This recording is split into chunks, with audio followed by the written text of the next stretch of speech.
What up, everybody? Here we go. Friday live stream. I just left the gym. I got food here and everything that I'm going to eat once I get some people in here, and I'll eat this and whatnot. But anyway, welcome to my channel. This is the Witch Doctor Show, or Witch Doctor Channel, whatever you want to call it. My name is Steve Blackman, and I am your host. Today, we're going to have a bunch of different guys in the live today. I'm joined by my buddy, Marcel the Magos. Oh, hey. Oh, shit. Hey, what up?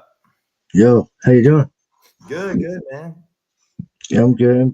Yeah, I was gonna feed this to two other channels, but when I was doing this, I got messed up and I was off track because I only set it for mine yesterday, so I would have had to have gone and redone it. But it's okay.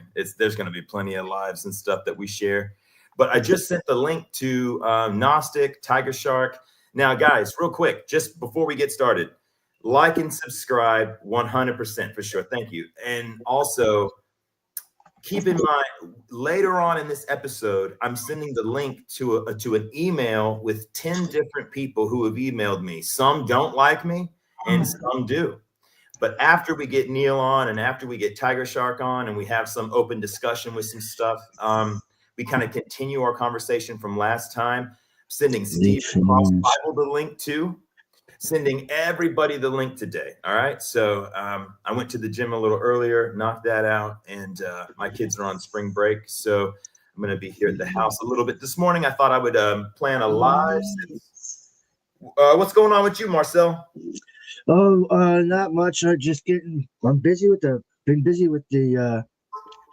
with setting up getting the new bar ready and stuff. But it's kind of turnkey because it was running anyway. Like with the building got three bars in it. Two of them are closed, and the third one's been running for a while now. So we don't really want to go in there and just change everything and like fire all the employees and just get all new ones. So it's not too shabby, but it's an older crowd. It's like 45 and up. There's no other real place for people that age to drink in my town other than this place. But it's turning out pretty good, man, so far at least. So I'm just waking up. I got horribly drunk last night. I that's what I told everybody too, is I was like, yo, hey, what's going on, Shanahan? You from Cross Bible have a channel? Yeah, he does. And I thought I shared the link under your last comment, bro. Or sir, or man. I'm sorry, I can't tell. Yeah, I thought I shared that, but you know what I'm going to probably do? As long as Steve's okay with it, and I'm sure he's pretty chill. I'll probably go ahead and put the Cross Bible link on my channel, like on the main page, just because everyone's asking for it. CodexSinaiticus.org. There's a couple of flaws with it. It's too young. It doesn't match the text, even the digital Greek. I didn't know this. What? Did you hear that from Steve? No. He said, and this is just what he said, but I take a lot of what he says pretty seriously. He said that crossbible.com, Stephen, he said that the CodexSinaiticus.org website doesn't have a very good digital Greek translation. Yeah, they said that there's stuff missing. Now, I will say this. When I was copy and pasting different Greek out of the Codex Sinaiticus, there's all kinds of archaic forms of Greek words that go back further. Yes. But apparently it's not the most accurate of even the text it comes from. It's just a very, and I doubt it's gonna veer much, you know. But yeah, he does. He has a channel. Let me see if I can get it real quick. How could I do this the easiest route? But yeah, I've been telling everybody that you've been busy with a bar, that your dude opened up another one. So you're kind of running one while he's running the other one. And whenever you open a new bar, typically it's really busy. Like everybody's going to check it out. Everybody's showing up. Or it's really slow, but you still got to freaking be there. Yeah. You know. Well, we're basically the second one was establishment already running, so we're basically just new management there. We're not really like changing much, but I'm basically just dragged around all day.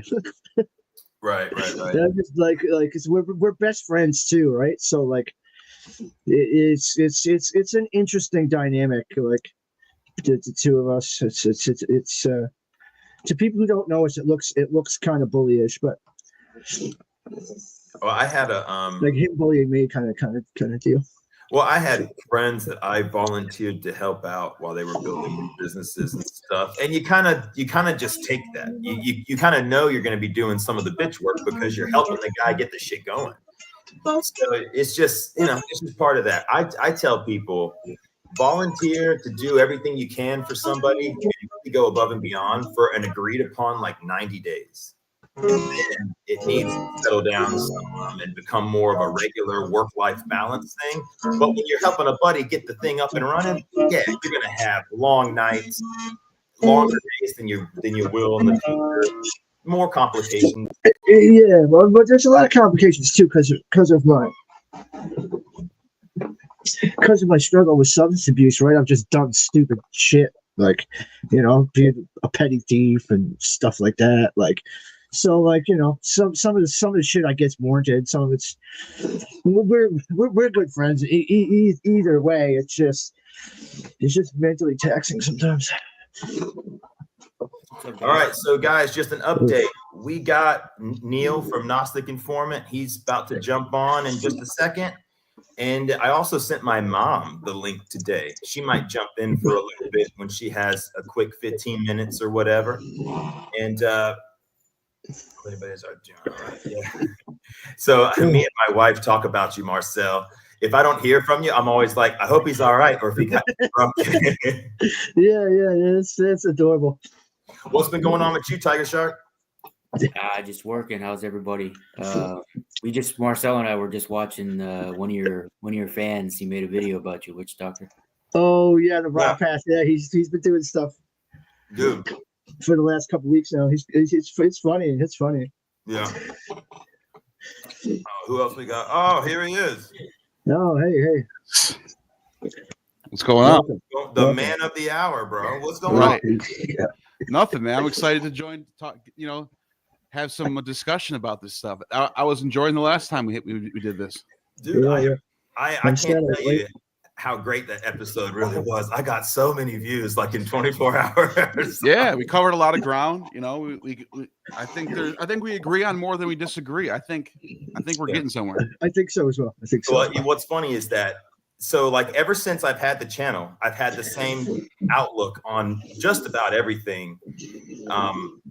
But I will say, hey Marcel, am I picking up your static? Yeah.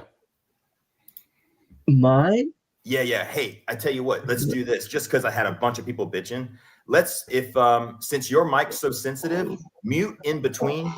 Let me see if it's me. Yeah. Yeah, I think it might have been. It's like yeah. It's just. I think you have like some. It might be your computer is playing. Is your speakers playing, or is it all in your headphones? But either way, it's good right now. It's all in my headphones. Let me check my my like compression and shit. I'll check that out.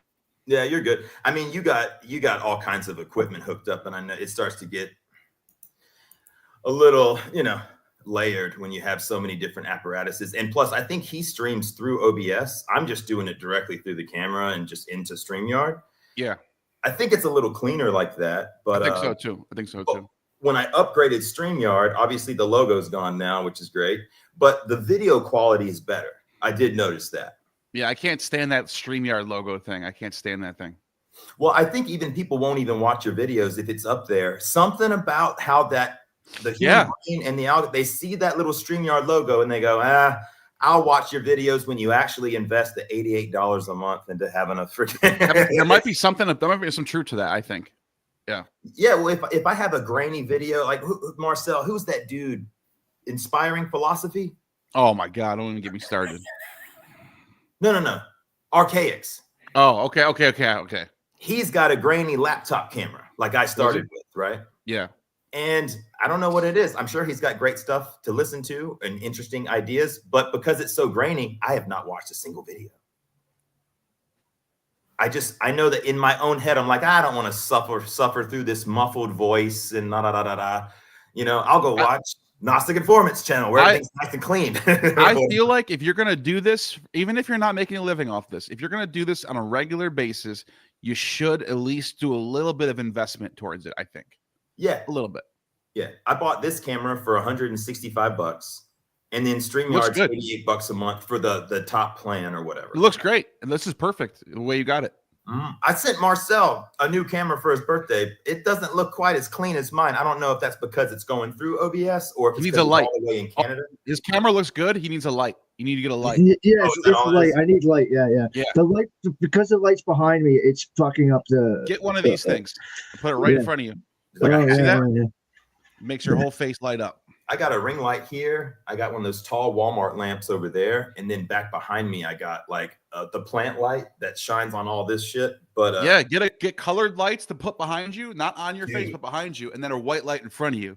That's how I got it. That's how I was gonna say, bro, I can send you a damn plant light or one of those, those little bar strip LEDs on Amazon. They're the background. $15, the background, right? Yeah, and he can put them on those white walls, and it'll help tone those white walls, and then you don't got to put nothing behind you. Like, it gives it a nice little smooth background. Yeah. Like I'm blocking my treadmill.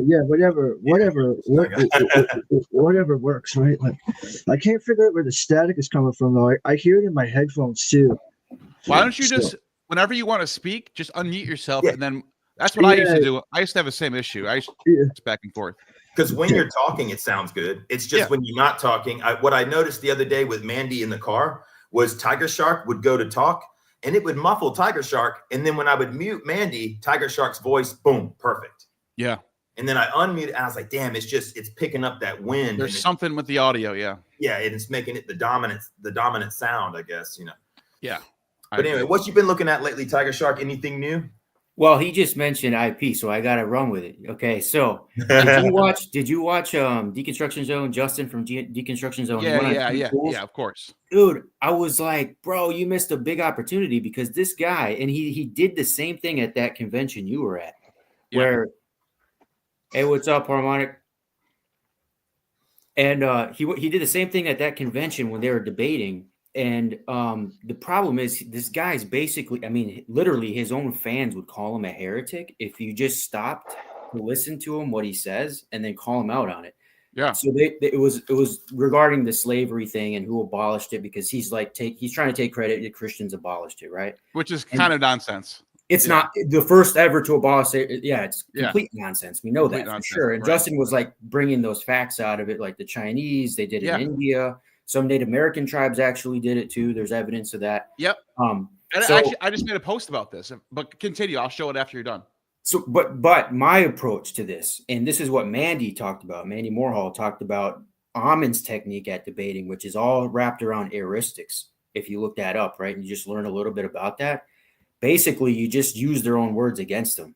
And so what IP was saying was that they're the first to abolish it. And so like over time, there was a change in the church and they wanted to get rid. So basically you're admitting, and if it were me sitting there against IP, I just would have let him talk and said, okay, so what you just told me is that Christians are not objectively moral.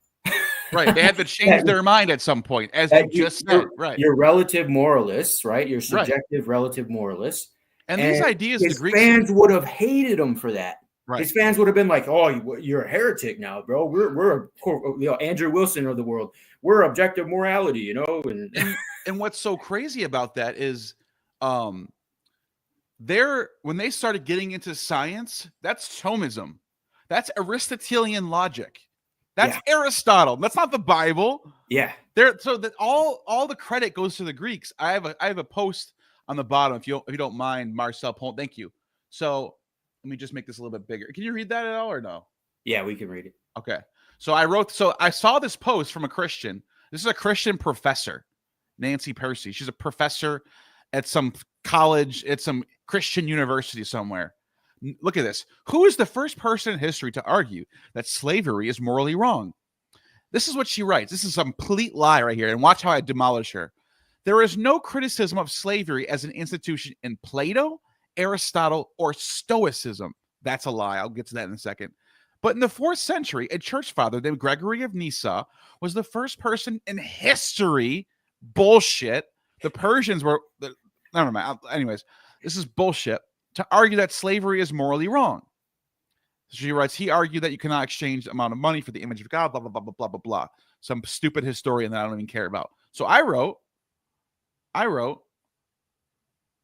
Alcidamus of Elia argued against slavery centuries before Christianity existed. Here's a quote. Zeus gave liberty to all men, and nature created no man a slave. 400 BCE. Right, yeah. And then you have, she lied about the Stoics. And I said, you're wrong about the Stoics, who taught that all humans, this is Stoicism 101, all humans have equal nature under the cosmos, and nobody is born enslaved. That's Stoicism 101.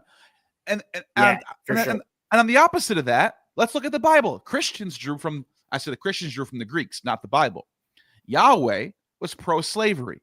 Paul said slaves should obey. Cursed be Canaan, the lowest of slaves. He will be to his brother. That's Yahweh's own voice. And then you have Paul saying, slaves, obey your earthly masters with respect and fear, and with the sincerity of heart, just as you would obey Christ. Like, dude, that's not be. You're full of shit. Christianity didn't do anything to get rid of slavery. Did she ever come back to you on that? No, never responded. Typical, right? Typical. Yeah. And it was just in the other apologist. Oh, go ahead. Which I'm sorry. They never do. That's what's so you'll get one or two responses half the time, but a lot of times, and sometimes it's not even their fault. Obviously, this is a completely different situation than getting lost in the YouTube sauce. Somebody will comment back to something I was maybe arguing, but after 20 other comments, I'm not even seeing it, you know. One of the things I was talking to Ali Rowan about with Matthew 12, 1 through 8, with picking the tops of the grains and eating them and pissing off the Pharisees. And it's like, what are they doing to make them so mad? You know, besides the fact that they're saying it's on the Sabbath. But, you know, so I was having a discussion with her in the comments and texts and stuff. And I'm not saying that she wouldn't have responded. She's been all up in the comments, but, you know, I didn't see that response. So it doesn't, sometimes you never really get anywhere with that. This is something that I've noticed for like 5 years now. Yeah. When you're trying to engage on the internet with Christian apologists or just like, you know, Christian content creators, they just don't respond to like basic stuff that like the whole idea is like engage where you can, engage where you can get off some good points.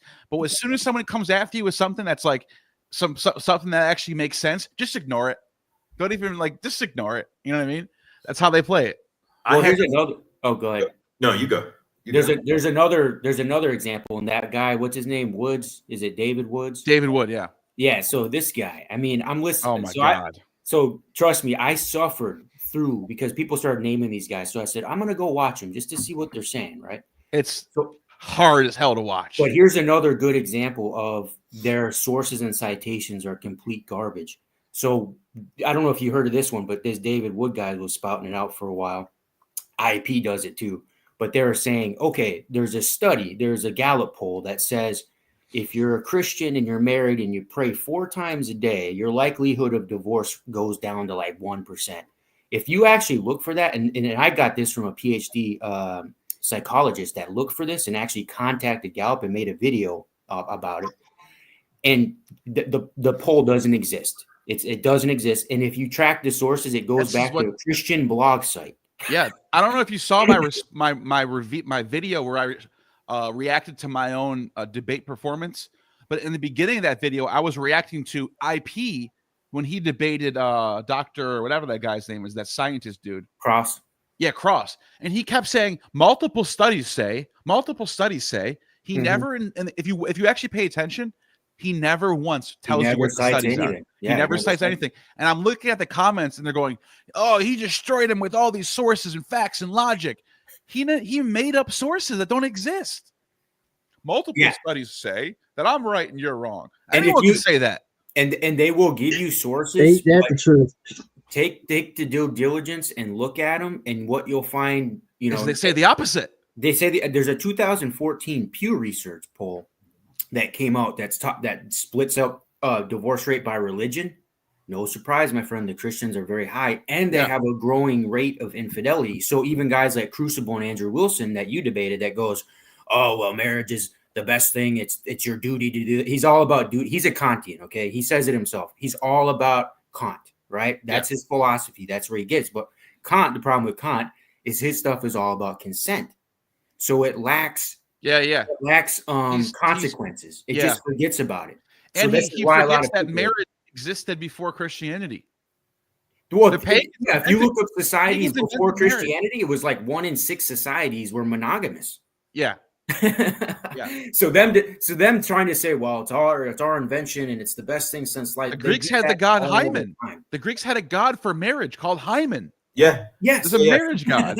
In fact, in the Alberndini wedding photo from 1st century BC, which is where in my show, as y'all all know, we look at the artwork walking up into Christianity and then how it shifted right afterwards. It's kind of funny too, because they went back to freaking finger painting after doing these beautiful pictures of all the Greek gods and stuff for a while. It's like they got knocked back into the Stone Age once Jesus came around and the artwork kind of started over. But Hymen, even in Much Ado About Nothing, they talk about making Hymen happy by when they married Claudia Hero and I forgot the guy's name. But yeah, they had a freaking god for marriage. 100%. I was just reading a text about the Second Council of Nicaea.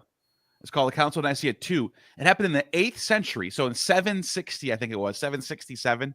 So somewhere around there. And this was in the late 8th century. They're finally banning iconoclasm, which was this movement in Christianity in the Eastern Roman Empire that says that you couldn't have images you couldn't even have images because the Bible says no graven images.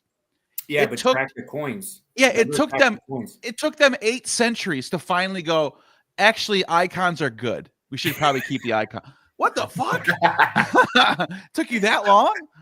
Yeah, and who's that guy? Sam Shamoon. I don't know if you heard of him. He's got his whole little Christian cult fan base over there. And you look into this guy. Everybody wants to blast Amen about those court records, but look up that guy. He beat his wife. His wife left him, and he beat their public record. You can go read them, but he's got all these followers that thinks he's the best thing since sliced bread. At these apologists. He says exactly that. Oh, icons are fine because Peter had a scarf and it healed people just being around it. You know, it's like their version of idolatry is the relics, the true cross, the nails.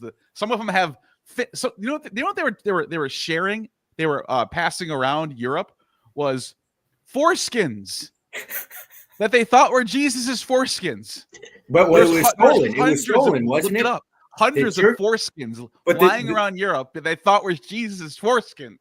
Yes, and it was a bishop or a pastor in one of these churches that claimed that he had Jesus's foreskin, and they had it in this glass thing, and then it was eventually stolen. But this was like, I don't know. Yeah. When was this? They started making something? Yeah, this is in the Middle Ages. They started making all these different versions. Like one city had their own, another city had their own. There's foreskins everywhere. Can you imagine an Indiana Jones #5? Where it's the magical foreskin of Jesus. For the lost. It's purple. It's purple. It's stained purple. He's got this bag with purple shit all over the bottom of it. He's like, I got it. Let's go. The little Asian kids yell at him. No, we can't. But that's awesome. It'd be great. That's awesome. But but you get the point. There was a cool study that came out. I think 2000 this year, just last month, February this year, they found the title of the paper is called "Red Princess of the Silk Road: The First and Only Known Case of Cinnabar Stained Teeth." So they found this, and they're calling her a shaman because they're like, this is so unique. We don't know who else would have done this. And it's a Chinese woman along the Silk Road, which is, all about the drug trade. Yeah. Oh, yeah. Stained teeth, not purple. It was stained red. But well, red, purple is in that color category. Hell yeah. I'm gonna send Cross Bible the link too. See if he's awake. Like maroon. Maroon's a red, purple. By the way, so there's a text called Early Taoist Scriptures. It's and there's in here there's a whole chapter called the Purple Text. I showed this on Snappy's channel one time, and there's all these drug formulas. And so if you actually look at the history of the Silk Road, Road went through Greco-Bactria, which is a Greek kingdom called Alexandria, in the Middle East, in modern day Afghanistan. To this very day, Afghanistan still has Greek on their money, has Greek images on their money. Like, you look up Afghanistan Greek money, you'll see it. Afghanistan Greek money. I could pull it up real quick. There's even there's a lot in Afghanistan. Yeah. I swear to God, we almost wanted to have a war there to destroy shit. Oh, that's where the Greeks were located for like 500 years. Bro. From the time of Cyrus. Here, I got it on the bottom right now. Fucking cannabis growing everywhere. Now, I went to Iraq, but my wife, if she was here, she's at work right now. Otherwise, I'd bring her on and she'd tell you about the cannabis fields in Afghanistan. Look, you see the Greek. You see the Greek on the coins? That's Afghanistan coins with Greek on it.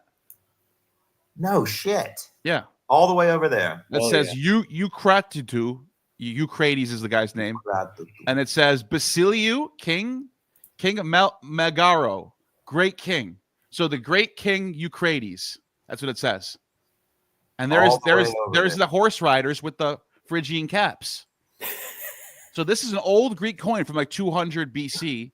And this is a bank, Afghanistan bank note, copying the old image because they know their history.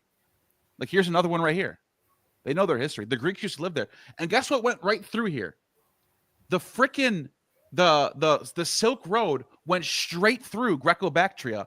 And they found over there, right by Tibet, right where the mountains range opens up, all these drug formulas called the purple text. And like, if you read them, there's a lot of Greek words in here. Like, for example, they have the word phosphorus, which means Lucifer. Phosphorus, dark blaze, revolving auroras, cinnabar, all types of weird. And like, dude, you could tell they were trading back and forth between, the Greeks and the Chinese going back and forth. Well, that's why Truck brought up on the channel a couple of times. It was like, guys, just remember, as much as we want to put a magnifying glass on Egypt, Elephantine Island, Elephantine Island, that fucking changed the game for how I was thinking about stuff.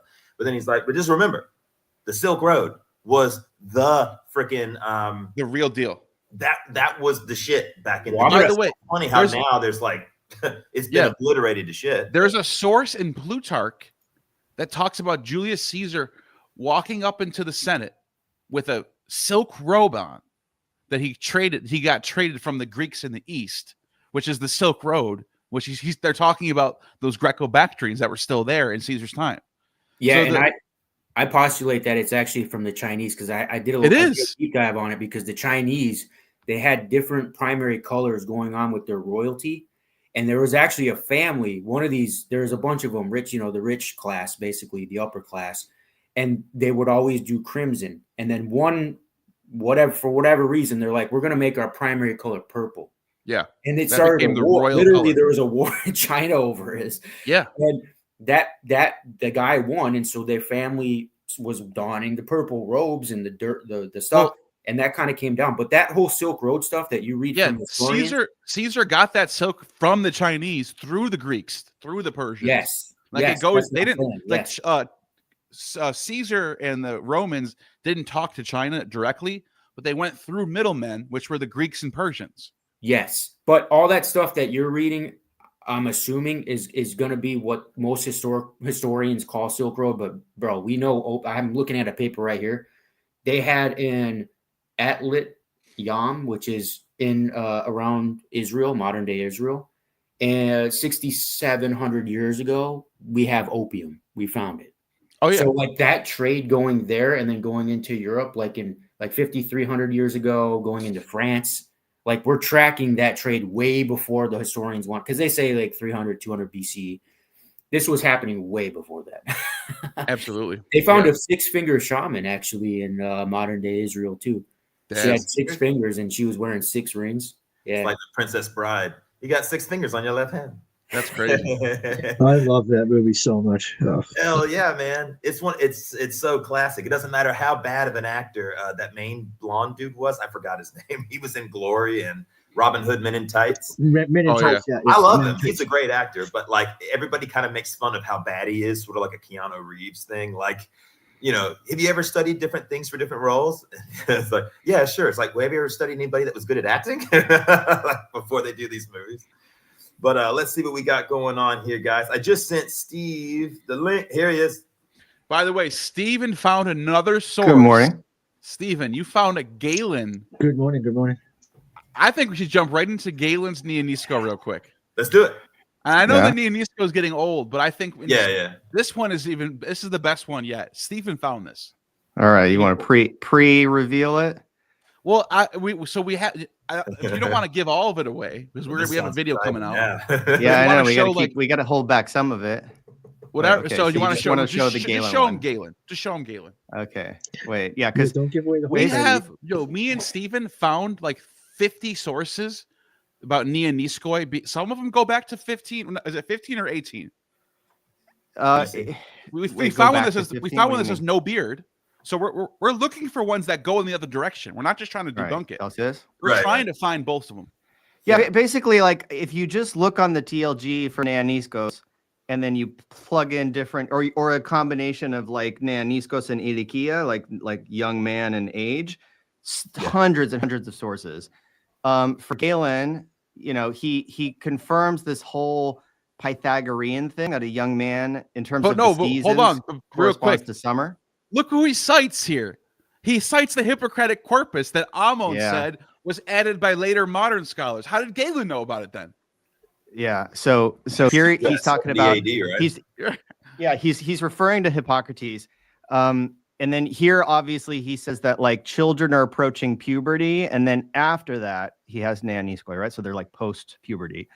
On temperaments, again, it's this young men. I'm still formatting everything, right? So as well as adolescents, Mirakia. So they're distinct for Galen, right? Mirakia, even though there are sources where Neoniskos and Mirakion can refer to the same person, here he's like listing them as separate groups. And then here we have a patient. We have a date. Who is a number 40 years old at the top. This is a patient. 40 years old, and then it says another patient who's a young man, Neoniskos, is close to that patient he just matched in age. So WTF there? Age of the young man. I'm still fleshing out these sources. I'll add more detail later. This is Galen, man. This is the main source. And I do want to say you did find another source that goes in the other direction about no beard, right? There was, I don't know exactly whether it is. There's a source that refers to a Neoniskos who hasn't yet grown a beard. And there are sources that I got from LSJ that refer to the same person as a Neoniskos and an adolescent, like a Mirakion, right? So there is overlap, obviously, because you transition from one stage to another. But here's the thing that confuses me.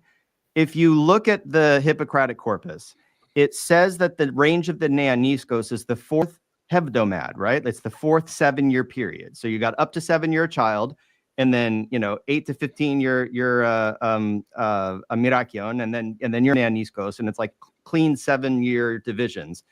Here he says that it's the fifth Pempthevdomas, the fifth 7-year period where you are a young man, which is 28 to 35.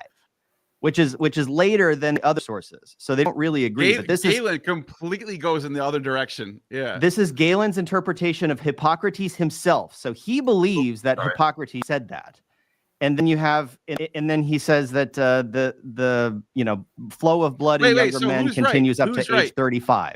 Who's right, Galen or Amon? Because they're saying the exact opposite. And I wonder if in natural history with Pliny the Elder, which is like the age of Jesus, during that's a Latin text, though. I think. The thing that I want to the thing I want to highlight though is that I understand the whole argument that if you haven't been reading Greek for 30 years, your opinion means nothing, and if you've only done 3 units of Greek with me, you still aren't good enough to have insight into nuances.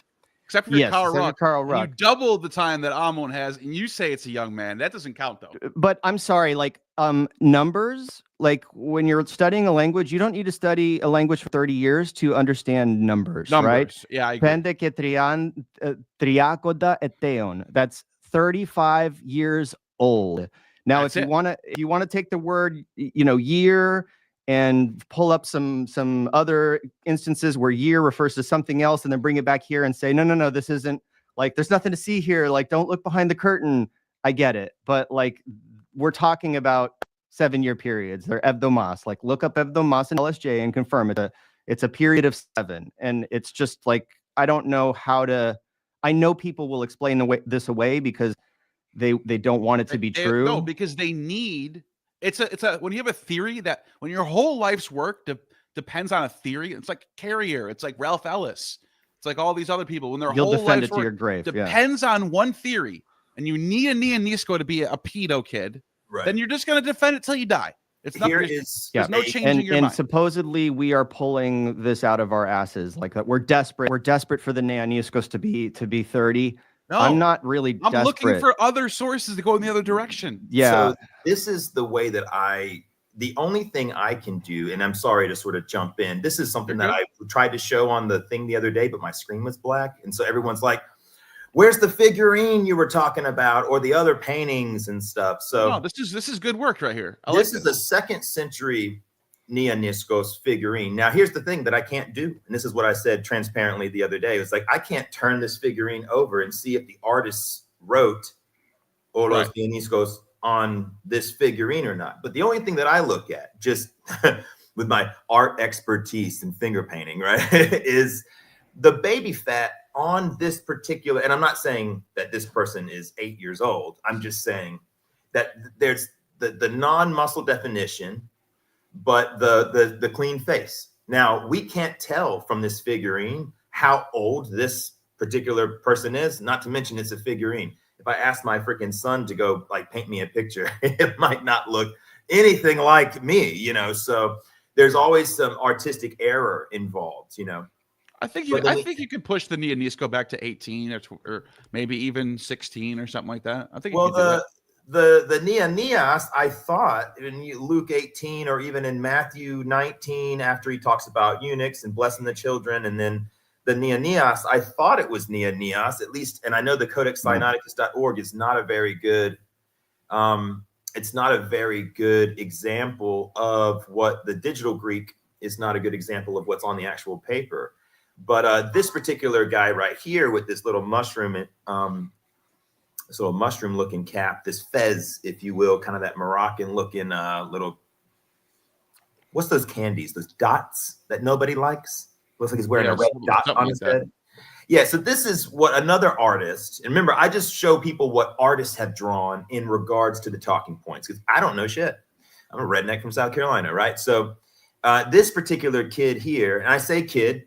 Even people call me kid at 37 if they're 65 years old. So I know that, Stephen, you were talking about diminutive terms being terms of endearment, even with the ancient Greek. So calling a guy a Nianiskos. They can be, yeah. Okay, cool. And so that's one thing that I think a lot of people don't take into consideration is that, calling somebody a Nianiskos can also kind of how I call what your pastor didn't tell you, the Nianiskos. He's obviously not the age range that everybody's assuming under the Babylon channel, but it's a sort of, I don't know how to describe what I'm saying. Y'all could probably. No, I get what you're saying. You're looking at the artwork and you're drawing from the artwork. I think that's fair, but I also think that this is one thing that I've, and the whole time I've been looking and digging into this, me and Stephen, there's not one single source that ever says a Nianiskos is pre-puberty ever. Yeah, like the Nianiskos balls hadn't dropped yet. We haven't found there's not a single source that ever says pre-puberty. We could say after puberty, go ahead, 16, whatever. But all I'm saying is until someone can provide me a source that says a Nianiskoi is pre-puberty, then I just can't rock with it. And I can tell you that the figurine, I can't tell you what the artist, not only that, but it's aged for 2,100 years, I have three points to make. The figurine looks nothing like a kid. Right, yeah, not a child. It's clearly someone at least like 15 or older. Yeah, like it's not a child by any means. Yeah. So this is what I try to show people is just what people from closer time periods have painted. Now, a 1500 AD painting by Antonio de Correggio, which is the same. If you want more information on that statue, I have it pulled up. Oh, cool. You want to share your screen? Sure. Let me see. Hold on, let me go back and share it again. So this is from the Dictionary of Greek and Roman Antiquities from 1890, William Smith. So it says here that the neaniskos ulos, which is the thing you pulled up, a fair youth of a haughty character. His hair was curly and attached to a high ongos. His character was indicated by his raised eyebrows. A specimen of the ulos neaniskos is given above from a statue of Melpomene, and then there's another neaniskos mask. So what does ulos mean? Ulos is like curly. It's curly hair, curly-haired neaniskos. And then just so you're aware, the only times that the word neanias is used without the sk suffix, the diminutive suffix. Right. The only time that's ever used in the Bible, and I'm using Bible Hub instead of Cross Bible because I haven't built the search functionality yet. It's in the book of Acts. And there's a reason for that. And it's because the author of Luke Acts is Atticizing. So neanias is a term that you find in Attic Greek. Right. This is classical Greek. So usually, when you by the time you get to the Bible, the word neanias is not really used very much. The word neaniskos replaces it. And it's not because all of a sudden the populace got younger. It's just because it became more common to refer to young dudes as neaniskoi instead of neanis, instead of neanii. And I ran through hundreds of examples yesterday in Polybius and Plutarch in particular. Did you go live yesterday? No. I was researching this with Neil. Going through the TLG, just looking at every single time neaniskos is used, it's like almost exclusively to refer to soldiers, hundreds, buff dudes who were like in their prime, who were throwing spears and fighting and holding weapons. Like, dude, we found hundreds of these sources. Hundreds. Yeah. So it's like I thought 12 was a lot. We found hundreds now. It's very overwhelmingly the other direction. Okay, let me throw a wrench in here, okay? And this goes back to what Amun says. It's infusing the medical text into some of this. And I mentioned this the other day, and I know, Neil, you have this. But it's Dioscorides. No, it's Dioscorides De Materia Medica. Yeah.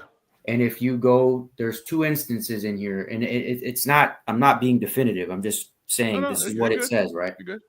So on page 224, it says, now it's talking about urine as being a medicine, right? Right. And it starts off talking about a man's own water taken as a drink as an antidote against viper bites, deadly medicines, dropsy as it begins, applied on hot cloths for the bites of vipers, sea scorpions, sea dragons. And then it goes into dog urine, what they could do with that. And then there's a line here that says, the urine of an incorrupt boy, sipped, is good for asthma and boiled in brass with honey in it, cleanse the scar to heal the wound, and dim vision.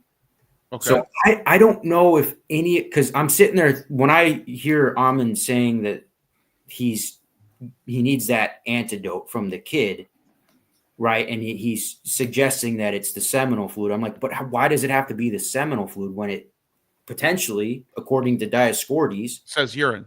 It could have been a urine thing that he needed. I mean, I'm not saying that's any better, but I'm just, you know what I mean? My question for you is, how does this automatically apply to what's happening in Mark?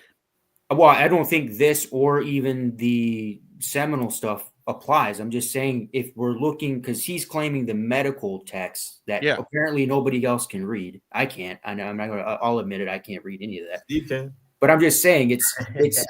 I don't know if he's infusing some of that incorrupt boy stuff with some of this. Like you were saying, I'm fine with that. But can you give me Can you give me the citation? Can you tell me where it is in Dioscorides? Let's pull it up and look at it. While you're looking that up, my only problem. I don't have a problem with Amun doing this. But this is like Ralph Ellis methodology, where you just take one thing from one source and you pull it to another source, and then take another from another source. 99. I can, if I wanted to, I can make Jesus, I don't know, a transgender somehow. All I got to do is go to find a source about transgender person, find a word that's used in the Gospels, go to the Gospels and say this word is also used in this case for transgender people, and then apply it to Jesus. That's why he does that. You can do that for anything. But even in the Revelation, you could do it for anything. It's a writing technique, or a way to like build like stories and such, right? Yeah, it's creative. It's a creative license. But also in Dioscorides, in the same book, or not same book, it's books 3 of that. They also they're using these terms that are referencing a plant, but they call it semen incorruptible. The Magi's will call it this, but it's just semen. But the word seed for plants is sperma or sporos, and both of those can be referred to human seed. I don't know if that's influencing the same word for conclusion at all. I'm just saying that's kind of interesting to but it's the same, right? But then you have to go because he does this with the palm tree thing, because the word for palm tree is phonikos. It's one of the words for phoenix. Purple. Phoenix. Yeah, the word phoenix, right? Oh, really? And so but here's the thing: him and I have slides on this where we've literally pulled up sources where it says uses the word dendros, trees, and then says phoenikes. So there's no, the word purple doesn't it's not saying purple, it's saying palm tree. So when you find that in Revelation and they're carrying palm trees, he's going, no, they're carrying purple. But all these other sources like Plutarch and all these other sources use that word for palm tree, even with the word tree there. So you have to go with, is it because are they carrying purple? Anyway for purple? Yeah, are they carrying purple or are they carrying palm trees, which we know is an actual right? You know what I mean? Right. It's one of those things where the word just happens to be the same.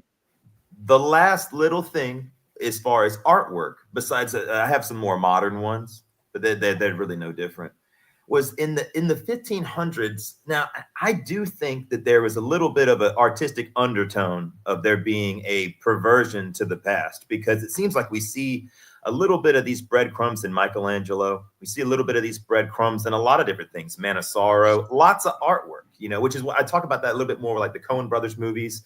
They make several references to not particularly this Mark 1451, but they're talking more about the where everyone brings the kids for Jesus to bless them and things like that. But this particular artist, Antonio de Correggio, is the betrayal of Christ, the soldier in pursuit of Mark, By the way, I saw this image. I saw an image, a similar image to this in the church that's right next to the Garden of Gethsemane. It's an Orthodox church in Israel, and they have paintings on the wall in the church, and they had one just like this. I like it because it's right next to the location. You expect that. It shows a guy about what could be military age. Because it just personally, if you go when you're in your 20s or your 30s, and you when I was in the Army, I'd go to the basic training reception chow hall where you see these 18 and 17-year-old kids sitting there with their heads shaved like space monkeys, getting ready to throw their lives into the Army. Guys around 18 can look very, very young. And this particular guy here could also be, I didn't have a fucking beard till I was 27, and it was probably more so from the steroids and not even my own natural testosterone. But and this was another one that people have been circulating. It falls back to, does this one painting that looks like a young kid cancel out the hundreds and hundreds and hundreds of primary sources, predating and after the Gospels that say 20-something years ago. You know what I mean? This is 1,500 years later. The only thing that I think you can really shake a stick with is the Jesus magic wand paintings from the 1st, 2nd, and 3rd century. I think those, and that could still be artists talking shit, right? Because you never, because if I'm gonna be famous, or Elvis, right? His managers owned all the fuck Elvis merchandise and all that stuff. You know what I mean? So artists will do this stuff. Will they like the donkey-headed, crucifixion of that picture, for example? They'll do these things, and sometimes it's a passive, and sometimes it's a more direct kind of slap with their artwork. Michelangelo is an example I used earlier, and he's done that too. There was one of the guys that was rushing him to get the freaking Sistine Chapel done. He put him as one of the characters in the scene.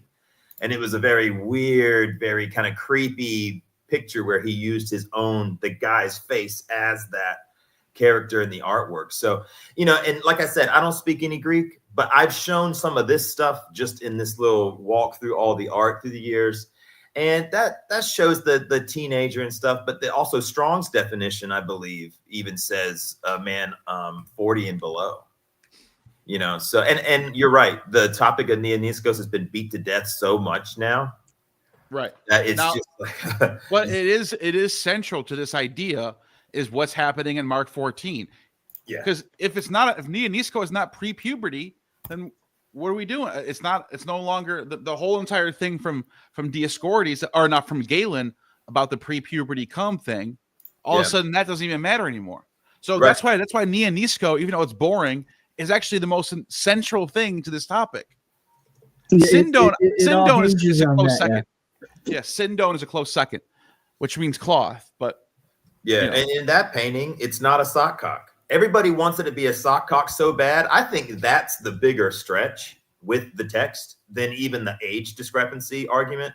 I think saying that it's wrapped around his nakedness, like you would have to be telling this story in a Shakespearean way and making the facial gestures and winking of the eyes and raising the eyebrows to insinuate something like that. But that text doesn't say that. I just put it in chat. It's basically Galen's Six Tails is what they're calling it. It's like a sling, and it's a 1 yard by 1 yard thing, linen cloth, and they use it for a lot of minor injuries.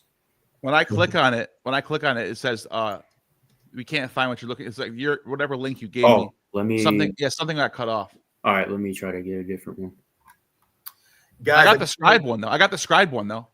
I want to say thank you to everybody that's here right now. We're going to drop the crossbible.com into the chat so you guys can click on there and get familiar with the website. It got some great timelines and stuff. But thank you so much, everybody. Please like and subscribe if you haven't. Continue, guys. No, I was going to say, while he's looking that up, I can pull up the PGM stuff that I even agree with Amon on this. Just to get people to see some of the would be cool. Yeah. Some of the origins of these theories, right? So I got it on the bottom if you want to pull it up while Steven's looking that up. So in the PGM4, Amon always talks about this. And I think Tiger Shark, I think you brought this up recently too. In PGM4, there's some crazy shit going on. For example, towards the end, you had this purple skin talking about something about purple skin. And a protected charm with all this crazy writing. That's Phoenix, by the way. The color is Phoenix, not Orfuda. Yeah, Phoenike. He likes that word though. That's part of his whole. Yeah, but there are different colors in Greek, but he pretends they're the same color. Right, but let's go with what he's saying. Phoenike. Yeah. It's the same word in Revelation, right? All right. Young boy's heart. You have a young boy's heart being mixed in this whole thing, being inserted into a vag, right? Okay, so. The elements are all there, right? Let's keep going. There's another inserting of vag right there. You have a black sphinx with great. A pierced vag, right? And then you have ions chilling there. Ions quaking. Ions all over the Gospels, baby. Ionic life, right?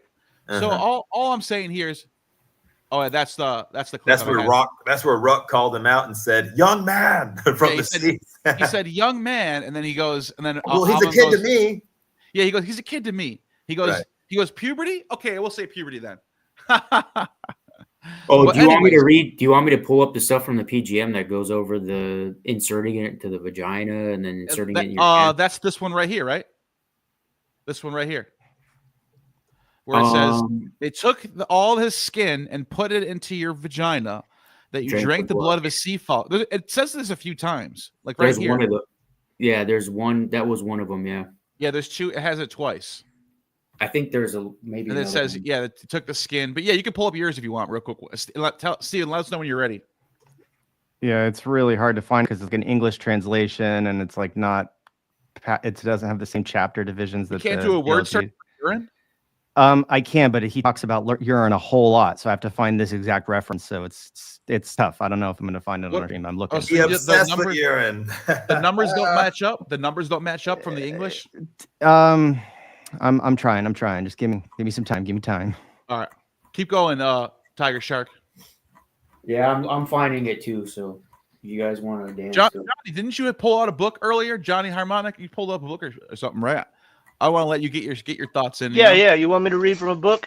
Yeah, you had something you had. I got a book. I got a book for you. Cool. I'm gonna use the latrine. I'll be right back. All right. On discard, part 2. It wasn't me. When therefore a truth, comma, question mark. A mobile army of metaphors, comma, metasimes, comma, anthropomorphisms. In short, a sum of human relations which has become poetically and rhetorically intensified, metamorphosed, adorned, and after long usage seemed to a notion fixed, canonic, inviting. Truths are illusions, of which one has forgotten that they are illusions, worn out metaphors, which have become powerless to affect the senses. Coins, which have their adverse effaced, and now are no longer of account as coins, but merely as metal. Friedrich Nietzsche. Oh, I knew I recognized that phrase from somewhere. Nietzsche, huh? That's so Part true, two. though.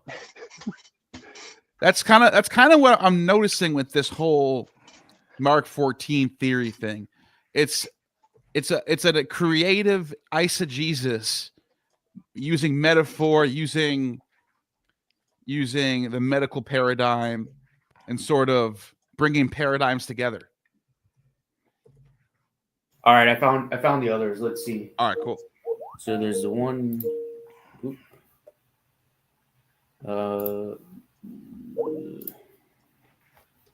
Yeah. So I can't share my screen because I'm on. Oh, Marcel, can you pull that up for him?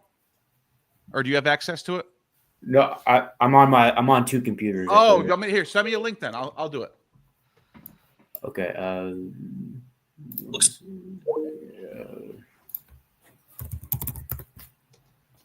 Yeah, I'll have it pulled up whenever one of you. Yeah, I got it. Yeah.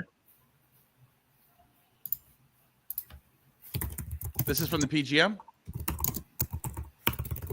Yeah, it's in the PGM. So I can give you like the actual book and then the actual number if you want to find it. I can pull up the PGM. That, or if you want to send it to Marcel, he might be able to pull it up and on his share screen, something like that. You can Marcel, are you on the Discord right now? Because I'm reading it. I posted it in the Discord already. Oh, I can pull that up from the Discord. In the Pharmacon section, you scroll Pharmacon. up. Yeah. Pharmacon. Where's that? Oh, here we go. I got it. So when did you send it there? Just scroll up. I have it highlighted in yellow. You'll start seeing stuff highlighted in yellow. In yellow. Okay. How long ago? Just a couple days ago. Okay. Oh, I got it. Does it say Perion? Oh no. Yeah. Perion. Okay. It's not that one.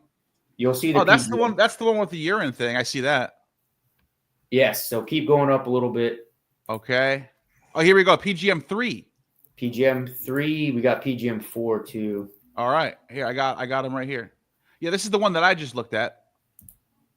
I'm just gonna save all 4 of these images and then use these. Bring these in. So you got the one that I was looking at plus a couple extra. That's cool. So we got some new stuff. All right, ready? Yep. I'm about to share my screen. 3, 2, 1. Ready?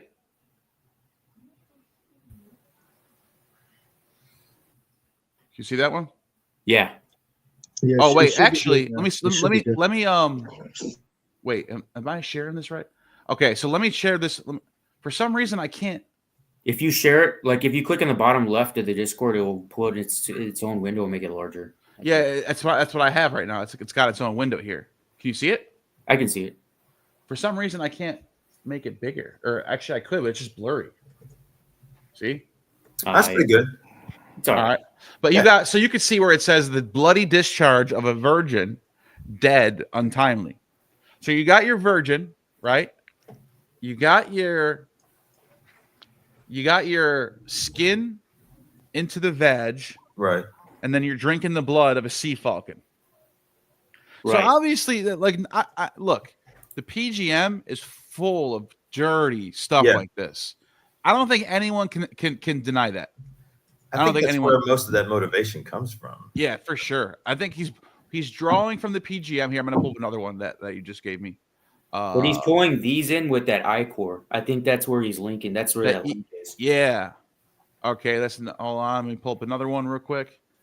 Here is this is the one that I was looking at, I think. But let's just pull it up again real quick. I think, is this like 2nd or 3rd century when this was written? What did they say this one is? PGM4? I'll tell you right now.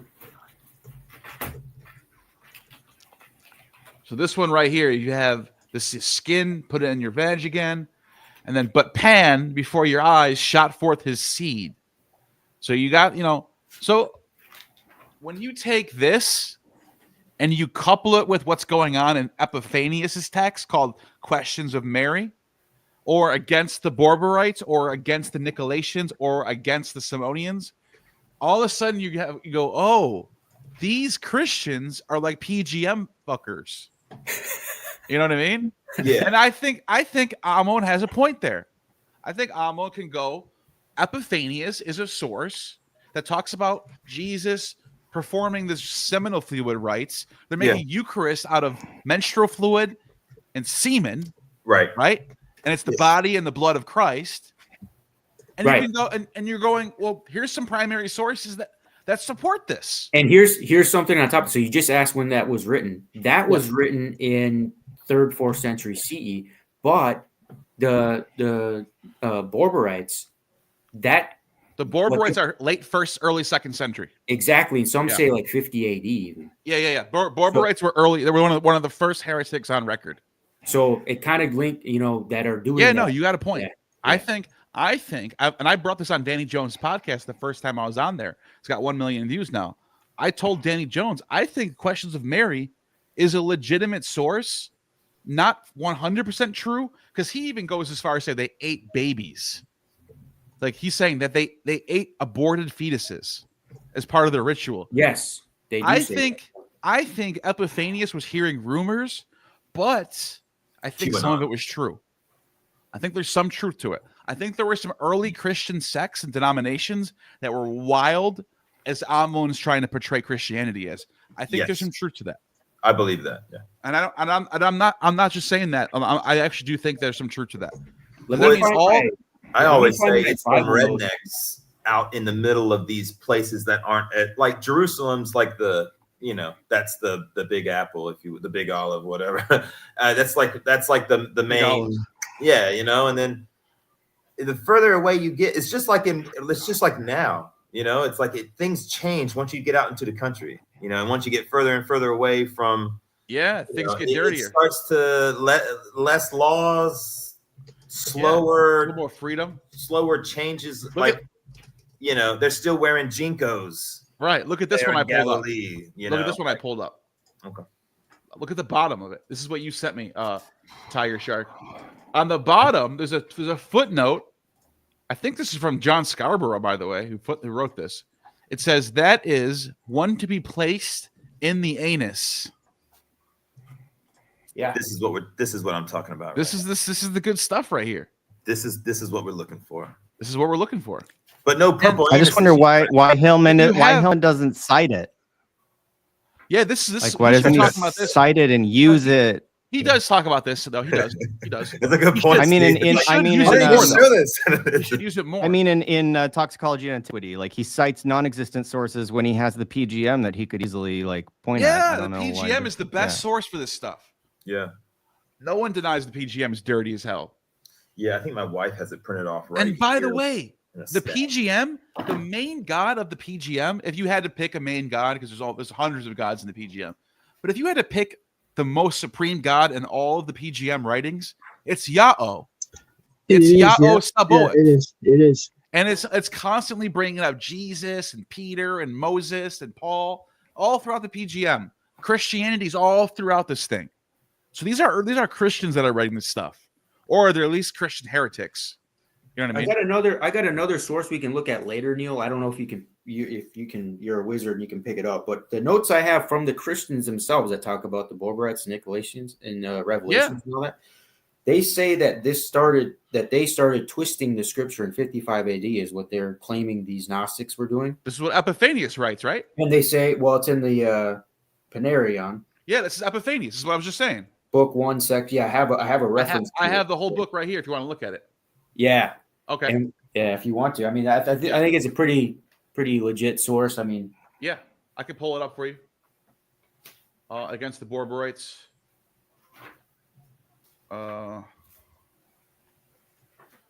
Okay, so let me just give me a second. I'll pull that up. But yeah, you can read that while I'm pulling it up. Yeah, and they're they're mentioned in Ephesians or Epiphanius, like you said, yes, but they're in Revelation 2:6-15, and it's verse 6 in Revelation 2, verse 15. They mention these groups, right? And that Simonians too. Yes. So it's not just the Borborites. There's a whole bunch of them that are doing this shit. Yeah. You ready for this? I'm going to show you guys some crazy shit right now. This is about Christianity. I found it. So it's not just the Borborites. People always talk about the Borborites and Nicolaitans. Watch this. Against the Simonians, if I move up a little bit. So where is it? Here it is. So against the Simonians, right? This is early on in his book. He says Simon was a sorcerer, right? He's from Samaria. He deluded the people. By the way, Amon does actually cite this in Toxicology and Antiquity. This is in his book. He talks about Simon, how he meets this girl named Helen, who is a sorceress. It's all in here. And then he says, let's see. See, here it is right here. He had gotten hold of the female vagabond from Tyre named Helen, and he took with her, letting his relationship with her be known. And while privately unnatural relationship, his paramir, the charlatan was teaching his disciples the stories for their amusement and calling himself the supreme power of God. He's saying he was the supreme power of God and that he had the nerve to call the whore, who was his partner, the Holy Spirit, and said that he had come down on her account. He said, I was transformed into each heaven in accordance with the appearance of the inhabitants of each, as to pass on my own angelic powers by the unnoticed and descend to Enoia. And then he says, Simon told a fairy tale about a power kept transforming her appearance on her way down from on high. Okay, and then if we keep going, this is what they say about these people. Listen to this. This is fucking crazy. You ready for this? You're not ready for this. He instituted the mysteries consisting of dirt. Footnote. Epiphanius means the practice describes the heresy of immorality. It's basically semen, right?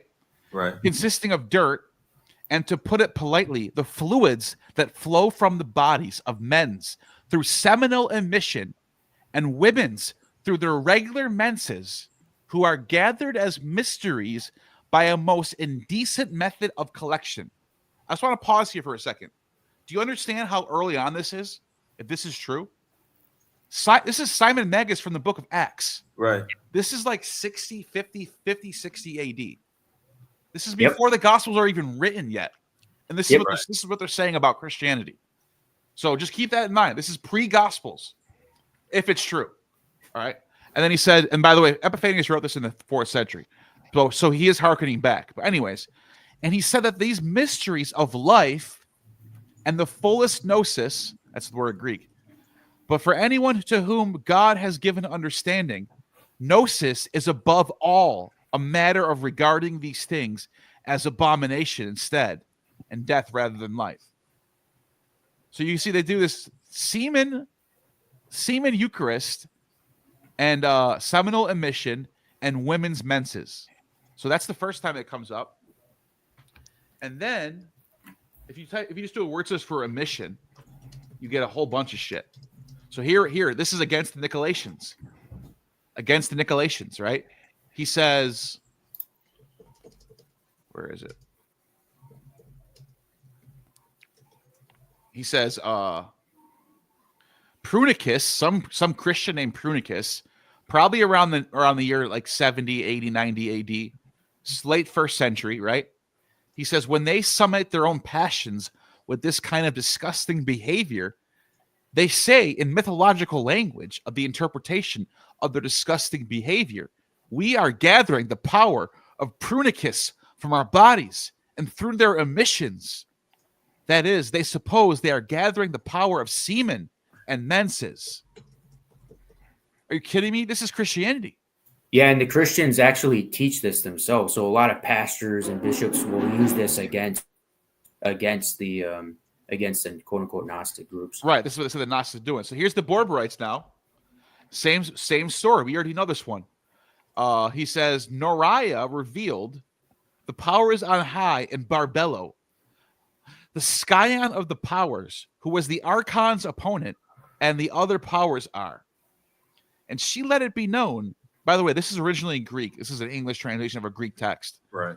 And it says, by the gods, demons, and angels with him must be gathered from the power and bodies through male and female emissions.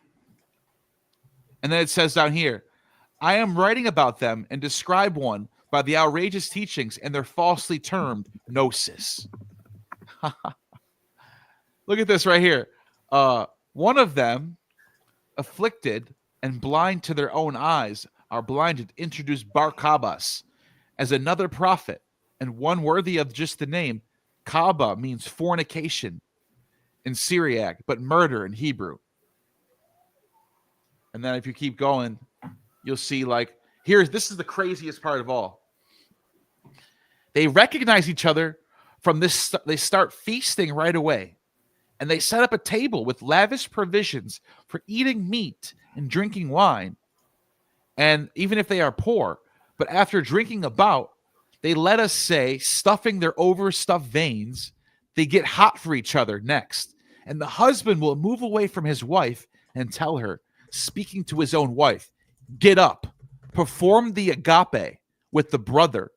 And when the wretched couple has made love, and I am truly ashamed to mention the vile things they do, for as the holy apostle says, it is a shame to even speak of what goes on among them. Still, I should not be ashamed to say they are not ashamed to do, to arouse horror by every means, and those who hear what obscenities they are prepared to perform. For after having made love with the passion of fornication, in addition to lift their blasphemy to heaven, the woman and man receive the man's emission on their own hands, and they stand with their eyes raised heavenward, the filth on their hands, and pray, the ones they call stratiotics and Gnostics, and offer that stuff on their hands to the true Father of all. And they say, we offer this gift, the body of Christ. And then they eat it, partaking of their own dirt, and say, this is the body of Christ. This is the Pascha, because of which our bodies suffer and are compelled to acknowledge the passion of Christ. And so, with the women's emission, that's menstrual fluid, when she happens to be having her period, they likewise take the unclean menstrual blood they gather from her and eat it in common. And this, they say, is the blood of Christ. You ready for this last part real quick? And I'm going to pass it over to Stephen. Where is it? Here it is. So this is from the book called the Questions of Mary. Questions of Mary. They offer books from Yaldabaoth, who we spoke of, in the name of Seth.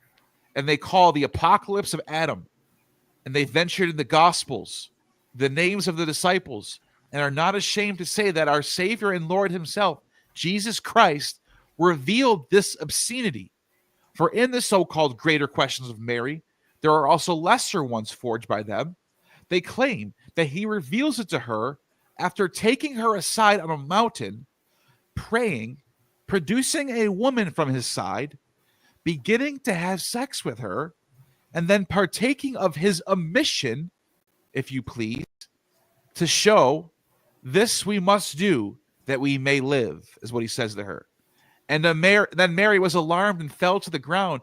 And Jesus raises her up and says, "O thou of little faith, where dost thou doubt?" And look at this. And then Jesus says to her, "I have told you earthly things, and you believe not. How shall you believe the heavenly things? When you see the Son of Man ascending up where he was before," in other words, when you see the emission, semen, being partaken of where it came, And when Christ said, "Except you eat my flesh and drink my blood," and the disciples were disturbed and replied, "Who can hear this?" They were saying this about the dirt. Nuts. This is fucking gold, man. And they say even in Revelation, like, let's see what the Christians say. So Revelation 2:6 says that was such fucking awesome. Good. It says beautiful. Revelation 2:6 says, "But this you have, that you hate the deeds of the Nicolaitans, which I also hate." Revelation 2:15. So Revelation knows about this. Yes. So also you have some who hold the teaching of the so even some of the ones that are in Revelation, some of the early Christians that are there, yeah, whoever's being written to in Revelation by John is a part of this group. Yeah, that's crazy. And in the Gospel of Thomas, there's one other thing I wanted to bring up, and this is mentioned in Robinson 1990. I can link that paper in here, and it's actually mentioned in other papers after that. But it's a section from the Gospel of Thomas. Jesus tells Thomas that they have both received knowledge from the same source. Jesus said to his disciples, "Compare me to someone and tell me whom I am like." Thomas said to him, "Master, my mouth is wholly incapable of saying who you are like." Jesus said, "I am not your master because you have drunk. You have become intoxicated from the bubbling spring which I have measured out. He who will drink from my mouth will become like me. I shall become he, and the things that are hidden will be revealed to him." Damn. So now the question is, you have your PGM and you have your heretic text that talk about all this dirty stuff. I even have one where there's a guy who adds a purple drug to the Eucharist, and it was causing them to have hallucinations. You ever heard this one before? No. Steve, are you still looking for your source? I found it, but I'm like kind of organizing it so it's presentable. Okay. So what I'll do is while you're doing that, I'm going to pull up one more dirty source. It's going to take me 1 second to pull it up. Hippolytus Marcus. So I think I found it already. Marcus. Let me see. Yep, I found it. All right. So this is Marcus the Valentinian, probably around the 150s AD. So this is like middle of the 2nd century, this guy. And this is what he does. I have it pulled up if you want to pull it up. This is another purple source right here, purple drug source. Ready for this? So this guy named Marcus, according to Hippolytus, it says he was a certain teacher among them. By the way, Marcus was the student of Valentinus, who almost was the Pope of Rome. And it says that he was adept in sorcery, carrying on operations partly sleight of hand, partly by demons, deceived many from time to time. This heretic alleged that resided in him the mightiest power from invisible and unnameable places, and very often taking the cup as if offering up the Eucharistic prayer and prolonging to a greater length than usual the word of invocation, he would cause the appearance of a purple and sometimes red mixture, so that his dupes imagined that a certain grace descended and communicated to the potion a blood red potency. Okay. The knave, however, at the same time succeeded in escaping detection from many. Being convicted of the imposture for getting caught putting drugs in the Eucharist, he will be forced to desist from it. This is what it says.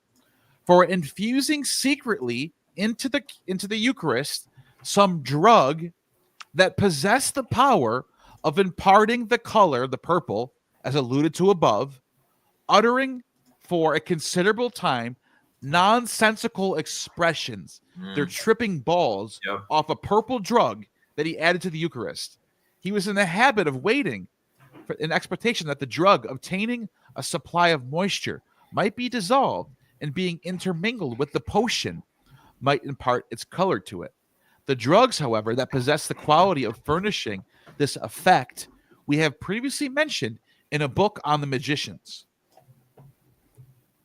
So this guy was adding purple drugs to the Eucharist, and he was causing these women, it says it later on here, it says these women were tripping balls, and they were seeing the Holy Spirit. It's because of his drug. Oh, dude, Jeremiah in the Old Testament, bro. Jeremiah 25. I'll read it right here. the Lord is basically giving Jeremiah this command. And I've read it before, but this ties in with it, going all the way back to the Old Testament, which is Jeremiah 25:15. This is what the Lord, the God of Israel, said to me. Take from my hand this cup filled with the wine of my wrath, and make all the nations to whom I send you drink it. When they drink it, they will stagger and go mad because of the sword I will send among them. And then Jeremiah says, so I took the cup from the Lord's hand and made all the nations to whom he sent me drink it. There you go. Intoxication. That's Bacchic right there. Yeah. It's Bacchic, that divine intoxication. That's what that is. And Revelation 2, when they're describing Jesus, you know, how everybody's arguing in the Christian world. Oh, he's got woolly hair, so he's not European. He's not from Israel. He must be, African. But if you read, and I go, well, read the rest of that verse that describe it, right? Because he's obviously tripping. It says his head and his hairs were white like wool, as white as snow, and his eyes were like flames of fire, and his feet like brass, as if they were burned in a furnace, and his voice sounded like many waters. He was tripping balls, bro. Yeah. Well, there's I have just a few videos where, Matthew 12, 1-8, I talk about the ergot potentially eating the tops of the grain, eating the ergot off the grain, or doing something with that, some sort of harvesting, if you will, wink, wink. And then I talk about the Luke 10:23, and when he's sitting there and he's they talk about Jesus sitting there being full of the Holy Spirit, and he says to himself, I gave this vision to babes, for you said it was okay, my Lord, as he's talking to himself, And so I did want to bring that up in today's video.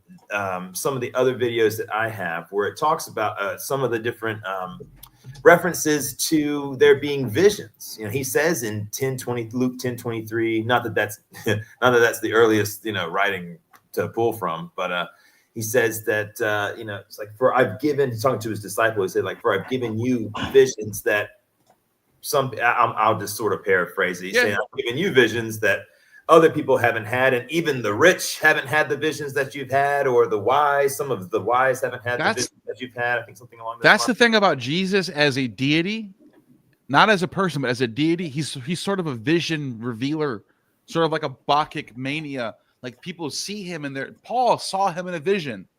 Right. People see him in visions. It's like that's an epiphany god. It's a very specific kind of god. Dionysus is one of these gods. Yeah. They're epiphany gods. This is the cultic move, though. They're using these drugs to coerce people. I can show you. Revelation 14:10 says, if anyone worships the beast and its image and receives a mark on its forehead or his hand, he also will drink the wine of God's wrath. And everybody just think that's that. You know what the word in Greek is? Orgy. Did you know that? I'm going to show you right now. You're going to love this. So Tiger, this is a great reference. The thing you have here is 299, but in the TLG it's 281, which is what was throwing me off because I was looking for it. Yeah, I don't read Greek. Right here.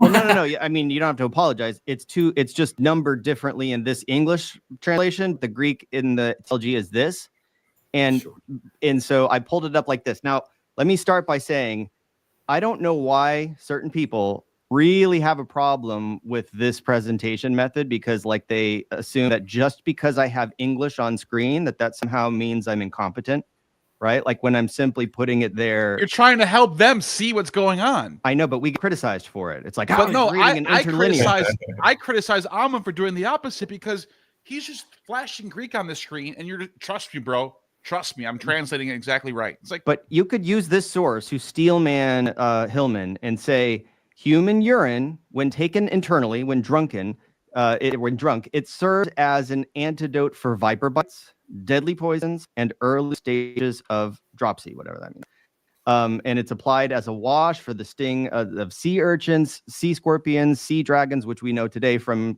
folk medicine. Common urine, when it's used as a compress, is beneficial for those bitten by rabid dogs, and when mixed with natron, it helps to treat leprosy and itching. Aged urine, or urine from an old dude, right, is an even more effective cleanser for scaly eruptions of the scalp, dandruff, psoriasis, inflammatory skin conditions, and also suppresses ulcerating sores, especially when used as a genital wash, and dries up suppurating ears. And additionally, when boiled with pomegranate rinds, it expels worms from the ears. Lots of uses of urine. Then the urine of a pure child, to aphthorupedos, right? So it's. I mean, I'm assuming that this is like a pre-pubertal child, right? This would be a legitimate reference to a pre-pubertal child who is not a naniskos, obviously.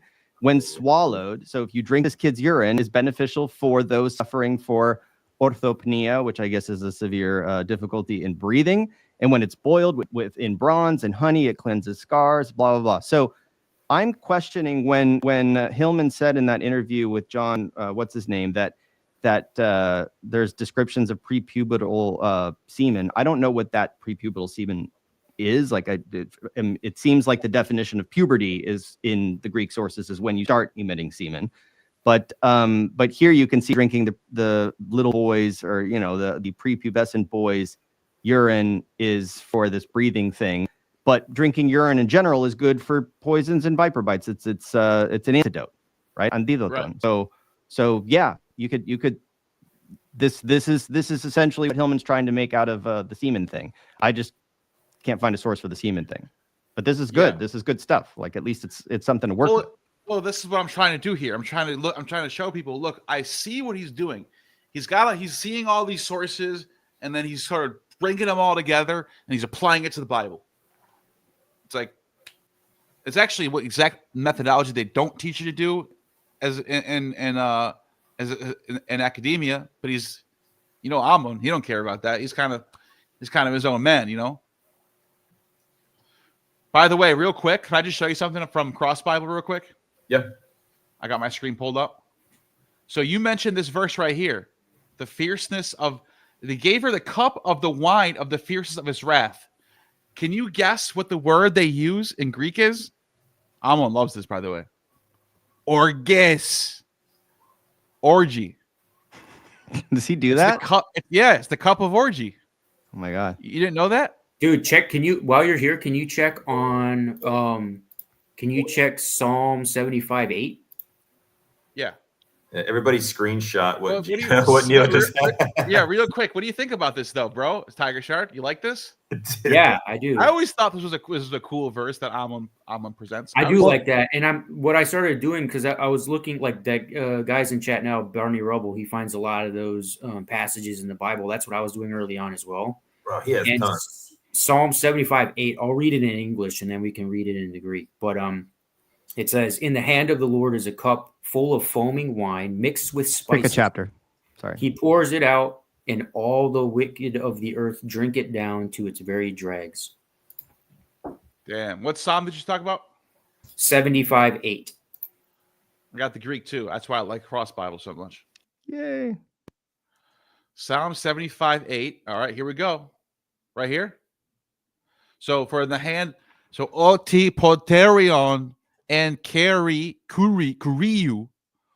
oinu akratu pleres kerasmatos. The wine that foameth. I like this. Is this what you're talking about? Yep.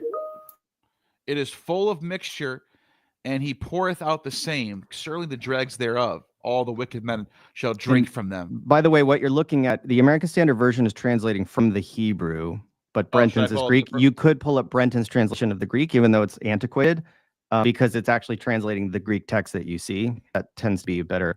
Good idea.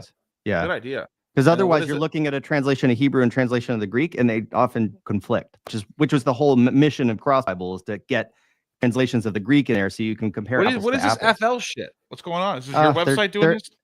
It's from the source data from Brenton's English. I just have to go in there. This is a good note for me to go in there and strip those out and redeploy without it. Especially with one of these Ammonite verses, man. It's formatting it. It's formatting it. It's supposed to be italic or something, but I need to work on that. Yeah. Yeah, it'll get there. Dude, you just started this website. It's amazing, dude. I love it. It's a lot of work. Copyright 2025, baby. Break the horns of sinners. By the way, the horn thing, that's what Amon says is the dildo, right? Kerata? The horn, the oil horns that they pour the oil out of. Okay. It's like it's like one of those alabastrums, basically, but it's more pointy though. So I don't know if that's gonna work out. The passages with David and King Cyrus, I believe, are both horns. It's Saul. Yeah, David and Saul and Samuel. And what you mentioned, Neil, is actually it's an etymological fallacy to say that they're the same, but they are etymologically connected. So orgie, wrath. That means wrath or passion, right? Or temper. Okay. It comes from the same root as ergon, which is like work. So technically, it would be the word orgy would have the word a orgy digamma, right? No, but it's connected to the word. Our word orgy comes from the Greek orgia, which has the same root orgi, and it's like the secret rites practiced by initiates. It's Stephen. It's an English orgy, right? Translation. They are connected. In Greek, the Bacchic orgy did not mean sex. It meant Bacchic raging. It meant it's going to a rage. That's why the word orge is there. So it's not a false etymology.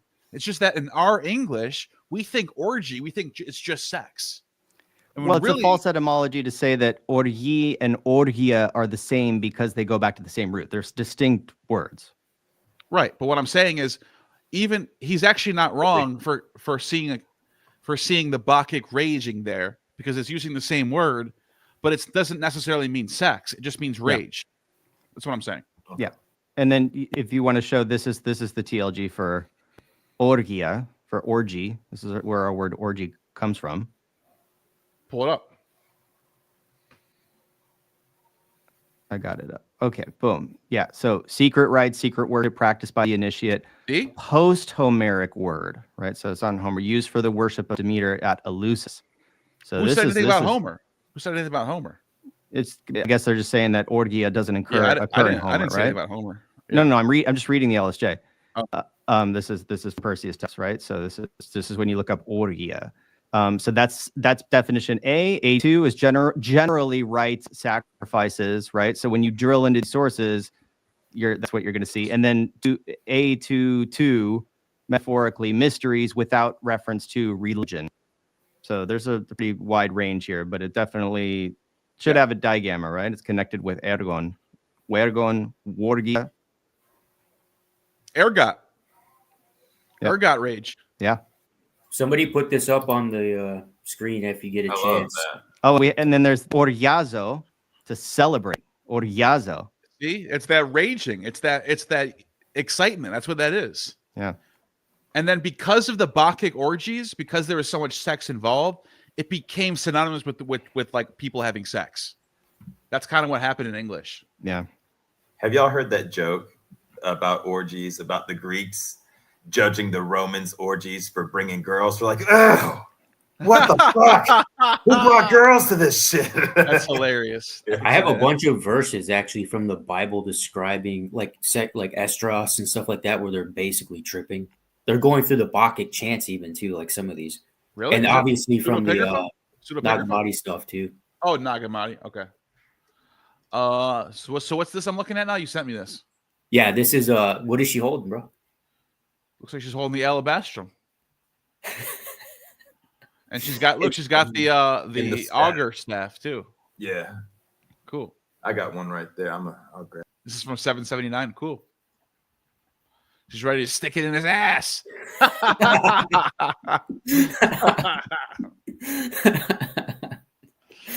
That's funny. I'm trying to think. What else do we want to discuss? I got to run to the bank at some point before they close. But I still got some time. What about Sindone? Is that another one we wanted to get into? Yeah. Sindone. I think that oh, nice. There you go. There you go. You got your obviously this one's not quite the same. However, that's a good one. It's a good one. The staff, the wizard wand, and the witch's broom are. Oh, you know what? I want to make a proper thyrsus. So you're supposed to get fennel stalk, as your staff. Oh, that would be cool. That would be cool. You wrap it with ivy, and then you put a pine cone at the top. Okay. Yeah. And then you bow it. We take a purple bow and put that on top too. Purple bow. That's the or pink or purple, something like that. I've seen pink before. Maybe red. Yeah, my mom, it was the one who told me about the witch's broom and the wizard wand and the staff.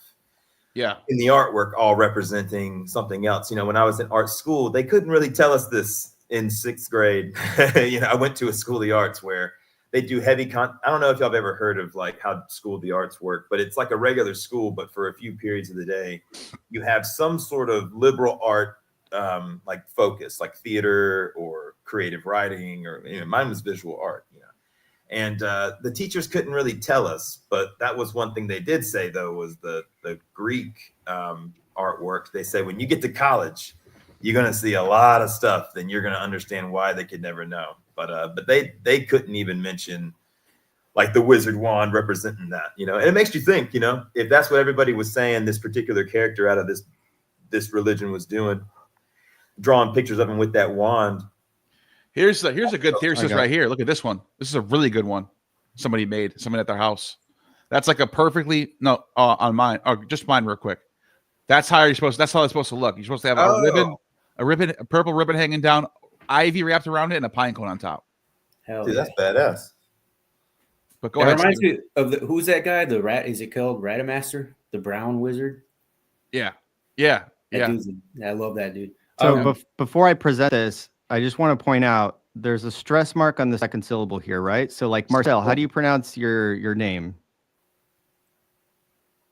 Marcel. My name is Marcel. Yeah. Right. Yeah, what like if I called you? What if on the stuff. stream I kept calling you Marcel? Wouldn't that be annoying, right? You'd be like, you'd be like, dude, it's not Marcel, it's Marcel. I have a million nicknames, but yes. So that's what I hear when I hear people saying Sindon. It's like it's Sindon, right? Yeah. It's like, or the other one he says is Gumnos. Gumnos, right? Like Gumnos, Sindon, right? So that's why I'm nitpicky about it, because for me, it grates at my ear the same way Marcel would grate at your ear. You would be like, dude, it's Marcel. Can't you just say my name right? So Steven. I was just about to do it, Steven. So the abbreviated version of the LSJ, like I do this for the audio. I just do this to make it easier to read for people, right? There are the categories in LSJ. So it's often used in context like for mummies. So they wrapped the body in fine linen cloth, that's sindon, using strips, telamones, anointed, on the bottom side with gum so that they stick, right? So you rub the gum, you anoint it, not drug, you just anoint it so that's sticky, and you slap it on there. That's Herodotus 286, which I have later on in the slideshow. Then you have surgeons' bandages, right? This is a medical context. So they tended his wounds with ointments and wrapped him in strips, telamones, of linen cloth, sindon, right? Sindon vicinis telamosi. That's also Herodotus. In both cases, sindon refers to the linen material, but the telamones are the strips that they use for wrapping it, right? And then obviously Joseph wrapped him in clean linen, sindon kathara. He didn't bandage up his private parts. He didn't drug the linen, did he? Yeah, and then with the veil, outside the veil, Iamblichus has metaphorical usage with sindon, right? And then this is the actual LSJ copy and paste, right, of what it says. This is just a little harder to read than this. So if you question whether or not this is legit, you just compare it to the original LSJ, and you can see all the abbreviations. Can I just say something real quick? The what is it called? The face of Jesus, the Shroud of Turin. Shroud of Turin is called the Sindon. Sindon. And the science that studies the Shroud of Turin is called Sindonology. I'm not kidding. That's good. If there's drugs there, let me know, because I don't think there is. No, they did DNA analysis on it. It's a mixture of plants. It's a mixture of animals. It's not human DNA. Right. The picture by Antonio de Correggio. It's a beach towel size sindon. Yeah, and the thing is that, like, when they pull up the LSJ entry on that Danny Jones podcast, and they're laughing at people that translate sindon as garment, and Danny's asking, why do they translate it as garment? He's like, it's bad training. They all suck. that was such bad gaslighting right there. But they had the LSJ on screen, and it had the number 2 definition right there that says garment of linen. So the burden is on someone to say why it's not number 2. Like, why are we taking it as saying it's a bandage? Because the word bandage is there, of surgeons' bandages, right? But then when you look at the bandages, it's not sindon isn't the bandage, it's telamon is the strip. It's the bandage. Yes. It's a strip of linen cloth. Right. Yes, I agree with that 100%. But I will say this. When we start talking about guys, men and women that are in a cult using psychoactive compounds over time, we all know this, whether you use them or not. You do build a tolerance over time to these things. That's why they started using the snake venoms. There's a bunch of research on this as to why people, even modern people, started utilizing snake venom because it's stronger. So I would start to think if they're using this so much over time, they're going to have a tolerance. They're not going to be a normal psychonaut. They're going to be an advanced form of a psychonaut and we know this because they're already mixing and having drastic recipes and compounds mixed together and formulations. Yeah. So this tells me they're on another level of psychonaut that are taking it up a notch. And whatever they're doing on the background of that, they're already going rectally, right? So that's insane already as it is. And we know this today. People are doing that with alcohol, even they're putting it up. But even if that was right, even if that was true with the early Christians doing this, Mark is not writing a historical account of something he's witnessing. He's writing like a mythology. It's like Ruck said the same thing when this was 3 years ago. It was me, Amon, and Ruck in a live stream, and Amon was asking Ruck, "What do you think? What do you think about Mark 14?" And Ruck just kept saying, "Dude, it's not history. It's a myth." No, it's not. It's a myth. It's that's like why, Mandy Moorhall calls it out. It's a myth. That's why I have a problem with like inserting all this background into Mark because it's not there. Unless Mark says it's there, then I can't. You know what I mean? My brain does not comprehend it. Yeah, you know? No, I agree with you. I think it's all satire anyway. The way it ends abruptly, right, and then they add to it later, right? We know that that's all comedic. That's a comedic stance right there, and it's all well known and documented. We know this. The holy, holy, holy thing, the chant of threes. That's all satire, my friend. That's all stage comedy stuff. That's nothing. If you read this and you think it's real, you got issues. That's what I'm saying. So, like, if it's not a historical account of something that actually happened in a garden in real life, then we can't sit there and read into it and go, "What is he saying here?" Because Mark is telling us what's going on in his story. Yeah, you know what I mean. But I'm just bringing that side of it because I think that's the side that Amon's bringing into it as well, right? The drug use side of it, and that's heavily in document. I was going to read this one from Second Esdras, which is apocryphal. It's not. We can go to the Nag Hammadi stuff, but the apocrypha Second Esdras. I'll just read part of it because it's kind of a long thing, and it's actually quoted from Shannon 2008 and Merker 2000. I can link those two peer-reviewed academic literatures. It's actually documented in Brown's paper from the university, one of the universities in Florida. Actually, be a good guest for you. Actually, he writes a lot on the entheogens in the Bible, and he's close to you, right? I think you're in Florida. Yeah. So he says here, the Apocrypha, Second Esdras, says, "And the next day beheld, a voice called me, saying, Esdras, open my mouth and drink that I give thee to drink. Then opened I my mouth, and behold, he reached me a full cup, which was full as I were with water, but the color of it was like fire. And I took it and drank, and when I had drunk it, my heart uttered understanding, and wisdom grew in my breast. For my spirit strengthened my memory, and my mouth was opened and shut no more. The highest gave me understanding unto 5 men, and they wrote the wonderful visions of the night." So that's just a part of it. But that just tells you like the whole, what they're getting out of this experience and the whole cultic practice of it. That these guys are pulling, I have the wisdom of 5 men, right? I'm like God. And so you guys should join the cult and be part of it and take these sacraments with us. Have you ever seen the movie? And this is one of my recommendations when people are doing their first psilocybin experiences. I recommend the movie Year One. When Jack Black, he eats the golden apple. And he's like, what are these words that I'm talking? And there's definitely, there's this theme of a heightened knowledge from an entheogen there for sure. But you reminded me of that, Tiger Shark. What does this have to do with the Sindone though? Oh no, it doesn't. Okay. Yeah, so I'm not claiming it does. Can we look at this Herodotus example real quick? Yeah. So, and when the 70 days had passed, they washed the body, wrapped the whole of it in bandages of fine linen cloth, anointed with gum, which the Egyptians mostly use instead of glue. Note that there is the word anointed here, hypokrio, like hypokrio, which is like to rub on the underside of something, right? Hypo. So we have drug term that is only ever used as a drug term. We have sindon, which is supposedly a bandage. But you can see here that it's the entire body is being wrapped with it, and it's being wrapped with a sindonos vicinis telamosi. So that is like of linen. So he's saying it's of a cloth of linen telamosi in strips. So they're taking strips and they're wrapping it, and they're stripping it off. They're Christing it with glue, basically with gum that they use instead of glue.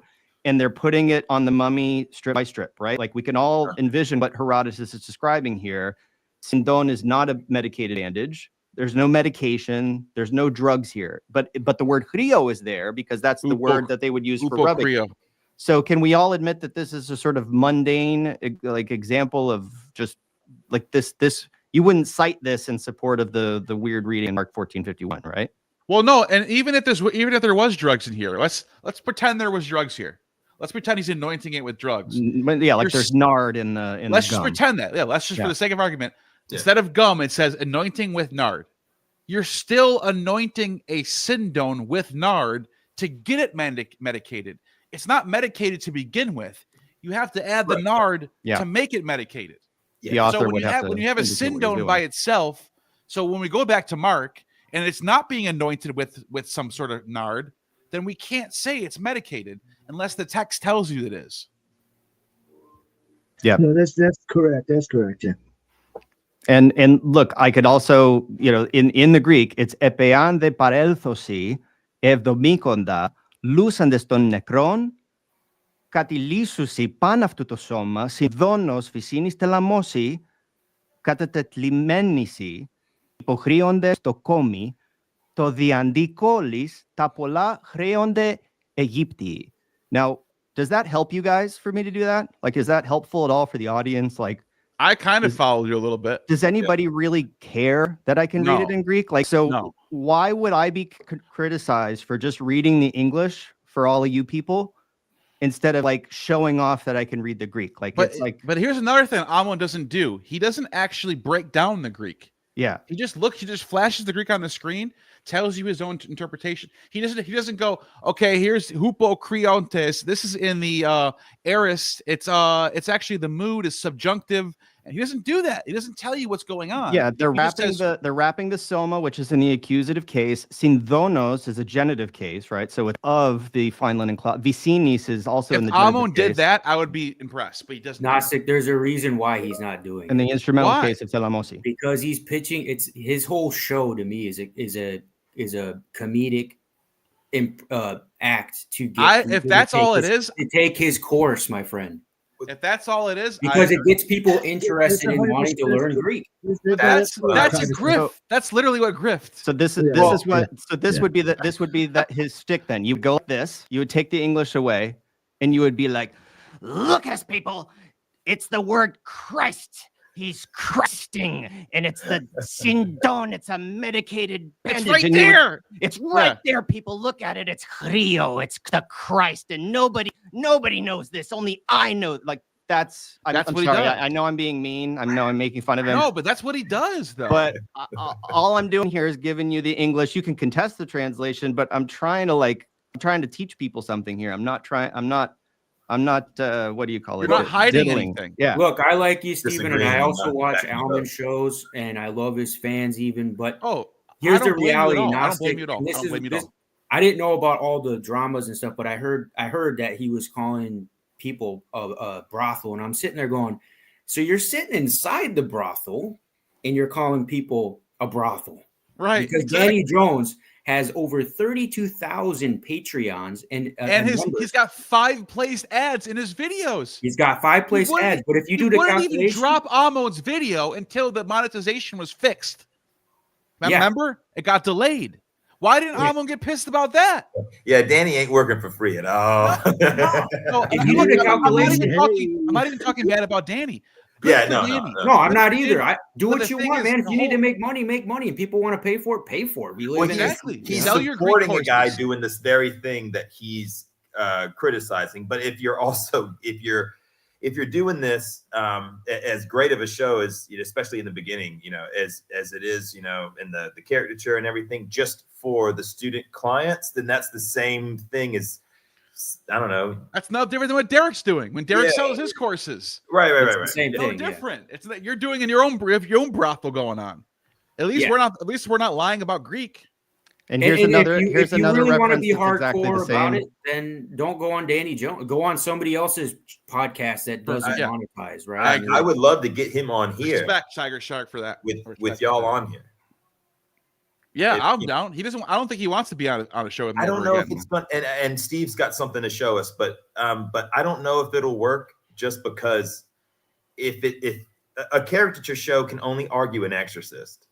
But yeah, that's why he agreed. He agreed to Bob Larson, but not to me or Steven, because he has nothing to gain when I pull up sources and he can't. He's just. It doesn't benefit him. With Bob Larson, he could put on a show. He could talk shit. It was easy. Oh yeah, that's, you know what I mean. Yeah, he'd be like, you see what's written on my head here, Bob, and Bob's like, I'm sorry, I can't read that, and then he makes Bob look like he doesn't. Yeah, know then he charges victory for that. Yeah. Right. So there's nothing to break down here. This is just the same kind of it's the exact same word, same reference in Herodotus 7:1 support. So it's 286, 7:181. It's the same thing. More of this, and then of course there's the garment or cloth, like himation or sindon. Both of them can wrap the entire body, right? Like they're big. It's like a towel. Yeah, that was. And there's literally no drugs in that scene at all. Yeah. Right. Or if he really wanted to be, you know, radical, I guess, and somebody that's not charging people, which again I don't have a problem with, then don't even go on YouTube, bro. I mean, you got a problem. I mean, YouTube is stealing how much money? If I give you $5, how much is YouTube taking? 2 of it? Oh, So it takes 66%. It takes more than half sometimes. If he didn't monetize it might even be a little easier on him if he was monetizing, because then it could be looked at as a okay, so I'll give an example, and maybe it's not the best one, but you know, when Will Ferrell comes into an interview as Ron Burgundy and he's in character the entire time. Yeah. Then there's interviews where like Chris Farley came out as the guy that lived in the van. He came out as that character, but then when he sat down with David Letterman or whoever the hell, then he was just Chris Farley. We may never get that from him. So it's almost a shame that he didn't just monetize the channel, because you know, I mean, what the hell? If mom would monetize it, I'd pay $5 to be a member. I mean, again, I have nothing wrong with them, and I see where we have allies. Actually, I mean, it's cool that and people people that are starting this drama thing between you and him, like, let it go. Yeah, just crazy. let it go. The comments that I saw from my last video were so crazy. It's actually fun to watch. Yeah, just let it go. He can ask questions. If he's wrong, he's wrong. And he even Gnostic said, if I'm wrong, I'm wrong. Right. Same with Steven. So I mean, we're trying to get to the truth here. That's all we're trying to do. Yeah, just stop the draw. And I get it, but that's part of his show, right? He wants to draw the fans in, and I get that. And you do your thing, bro. I'm not telling you not to do it, but I mean, I'm just saying, if he wants to monetize, I would be a member. He told me one time, a long time ago, I told him to monetize, that he can only make a certain amount of money or he'll lose his benefits from the state. He told me that. There's something going on with that. Yeah. There is something going on there. And I know, because I have friends that, I've been in that position before. Child support, if you make more money, then you're paying more to the woman you don't like no more. Yeah. I get it, man. I had a similar situation years ago. I had to make a choice if I wanted to keep living easy or start working. And I started working. But I get it. I get that. I understand where he was that position. So I'm not saying I know his position or his situation. I could be wrong. But he did tell me that one time. So just, And we have a request from Pan in the chat to pull up this source from Galen on temperance. I have it in case anybody wants to see this one. So having examined countless times both children and many young men, and as well as adolescents, and having observed the same person as a child, an infant, and later an adolescent, I found no evidence that one was noticeably warmer in temperament, neither a child at peak the peak of growth, nor a growing child approaching maturity, right? So here we have the division, pais, right? Pes, the child, neaniskos and mirakia are different to Galen, right? He does not, they can refer to the same person in some sources. I have them, and Neil and I are going to go over those, but this is an example that was requested. So ke aniskos polus, ke mirakia, right? He treated both of them, and they're different. They're different categories for him. So I have a super chat here. Is Helsing. So this is slowly turning into a bashing Amon show. What happened to spreading the gnosis? That's exactly what we're doing. Helsing is we're taking everything that we heard and we're looking at it all ourselves, and then you can take your own assessment from it. Now, if we're transparently admitting a character flaw or anything about that, I mean, I think everybody here has been pretty transparent. I apologize, by the way. I apologize for the impression. I know that was not respectful. I'm sorry. I apologize to Hillman. We're not bashing Amen. Yeah. You guys got to get off. That was a spot-on impression. We do the same thing. I talk about Bart Ehrman. I talk shit about Bart Ehrman all the time. I talk shit about Dan McClellan. I talk shit about inspiring philosophy. But I never get comments from people saying I'm turning into a bashing. It's only when you say something wrong about Amon do you get comments like this. I watch every single show when I'm in the chat on Amon's show. So if I was bashing the dude, wouldn't I be doing it in the chat? I don't bash him in there, and I learned quite a bit from the guy. So it's just, isn't it funny that you only get comments about one person we can't bash when this person's whipping the floor and screaming at people and calling people a brothel, and that's all funny there. But as soon as you say something about this guy, all of a sudden it's unprofessional. You're bashing him. Why are you bashing him? I freaking I was talking shit to a Gnostic Karen, and she said she didn't like the way that I talked and stuff. But then here she is in the Lady Babylon live streams while these minor girls are having sex with black goats and AI pictures, and I'm like, oh yeah, but calling you sugar tits, was too much. And then also, I'm going to apologize in the next piece I do with Neil. Another apology I owe to everybody is the constant insinuations. I know this offended Dr. Hillman, right? That say that he flunked Greek 101, that he's incompetent, this and that. I take that all back. Neil and I have decided, the approach moving forward, he's not incompetent. It's not that he doesn't know these things.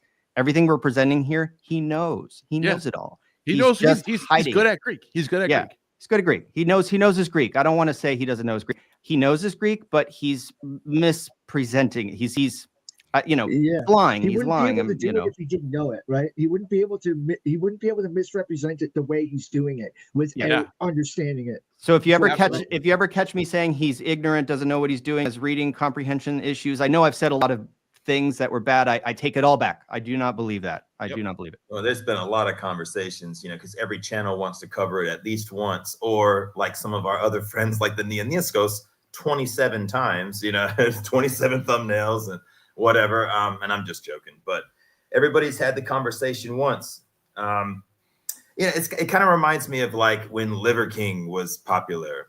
Everybody wanted to have him on his show. Everybody wanted to cover the topic, but everybody that takes steroids, they know that motherfucker's on steroids. So eating bull testicles and stuff, it's like everyone's sitting back laughing. And I kind of feel the same thing with some of the people that follow Babylon. They want everything to be so true, and all the graphic nature of everything he's saying to be the thing that they can't fathom the idea that anything that he's talked about has been wrong. However, from the beginning, I've said certain things, one of which me and Neil agree on, with the transliterations and idioms and infinite absolutes.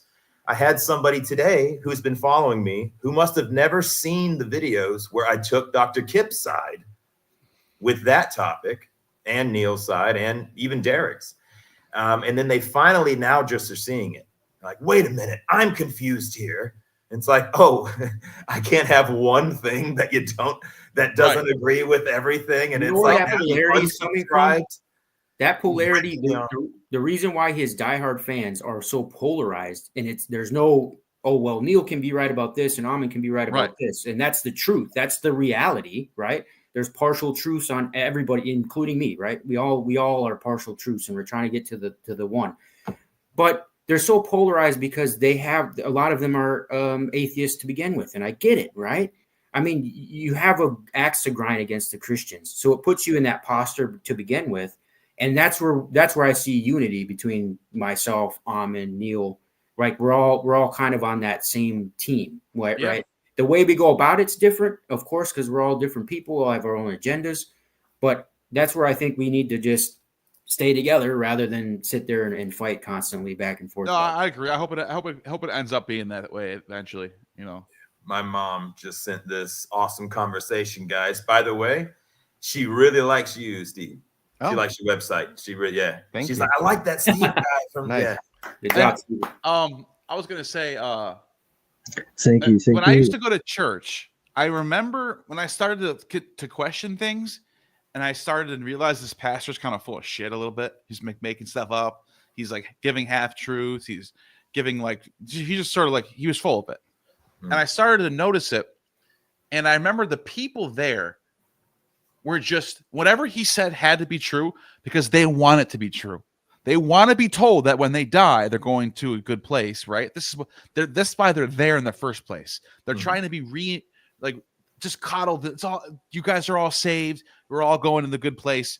And I remember when I was questioning the King James only thing, some of the people there were like, I was like showing them, look, this Greek manuscript says this, the Textus Receptus says this, the Latin says this, and then the King James says this. The King James added this verse in 1 John 5:7. And they're like, oh, but the scholars are wrong. The pastor's right. The pastor's blessed by God. And I remember just being like, there's no way getting through these people. But I'm noticing a similar attitude in some of these chat rooms. It's not just Amon. It's a lot of channels that have charismatic content creators where people show up and they just want them to be told what they already want to be true. It's a reinforcement. Like they want there to be a fucking pedo Jesus, so it's got to be true. It's a cognitive dopamine bias, right? They're feeding off a bias that's triggered by a dopamine rush, and it's hard to let go of that which gives you hope.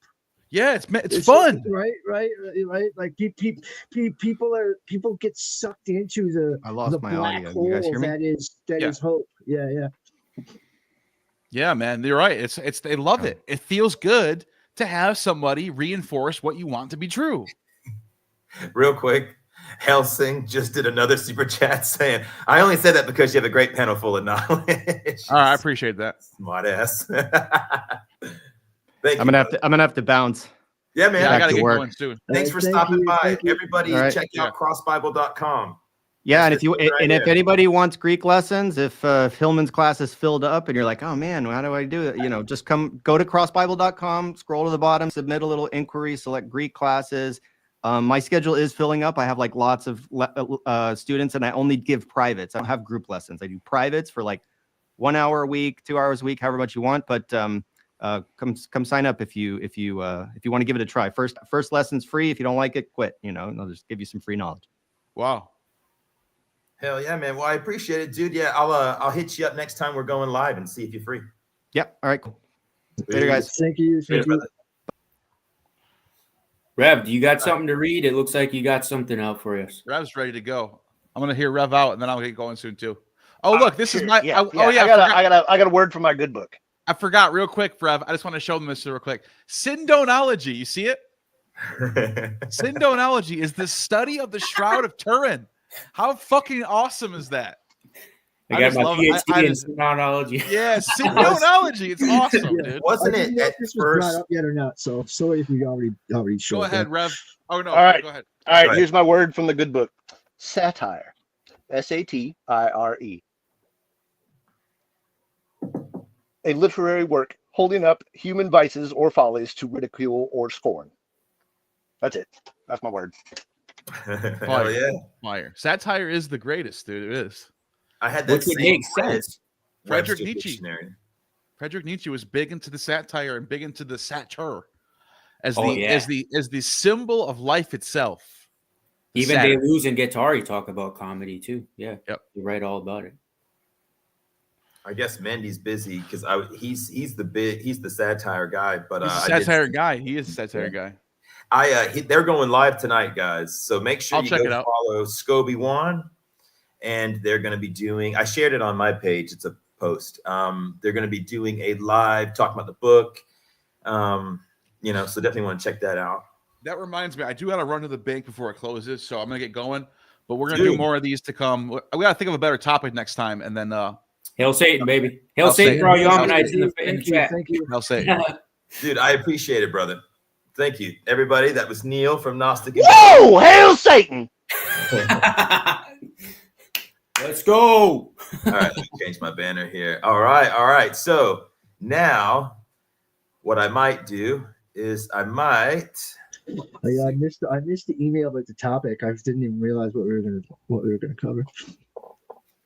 Yeah, well, there was so many things still on the table from the last conversation that they wanted to finish up, right? So like last time, we brought Steve on the last 20 minutes. I had to go. You know, I went way over the time that I had planned on it. Yeah, and like my kids and my wife, they were all waiting for me to go eat at a Japanese all-you-can-eat restaurant that night. So I was like, I gotta go, y'all. But let's bring Steve on real quick. So we brought him on with barely any time. And then me and Gnostic been going back and forth, and Marcel, as to when we were going to go on next. But we kept missing days. But I kept going live anyway, just throwing out new footage and stuff. But it's been great episodes, man. I'm really, really excited for everything that's been happening. So hopefully we'll get another face on here soon. We've been doing some email correspondence with some friends that know some other guys in the industry that would really just make all of the people that watch super stoked for a new episode with some of the new faces that we have that we're going to be talking to as well. All right, let's see. Anybody got anything new? Now that we are down to just us four. I have some more interesting finds in archaeology. You know, regarding bring those up. Yeah. Yeah. Let's see. So the Chinese stained red teeth shaman. Oh yeah, this was an interesting. I got to look more into it. But the Mayans. So they found this basically a vessel with tobacco. So you had a stimulant mixed with marigold, and I guess the marigold is a hallucinogenic, and I didn't even realize that. So really? Yeah, and I'm like, does anybody do this now? Like, is any modern psychonauts doing this stuff? And you look it up, and you can't find anything. So pretty much no.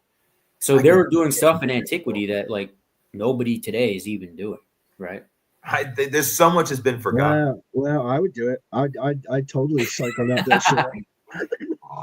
I've even heard things like nutmeg in really high concentrations can have, you know.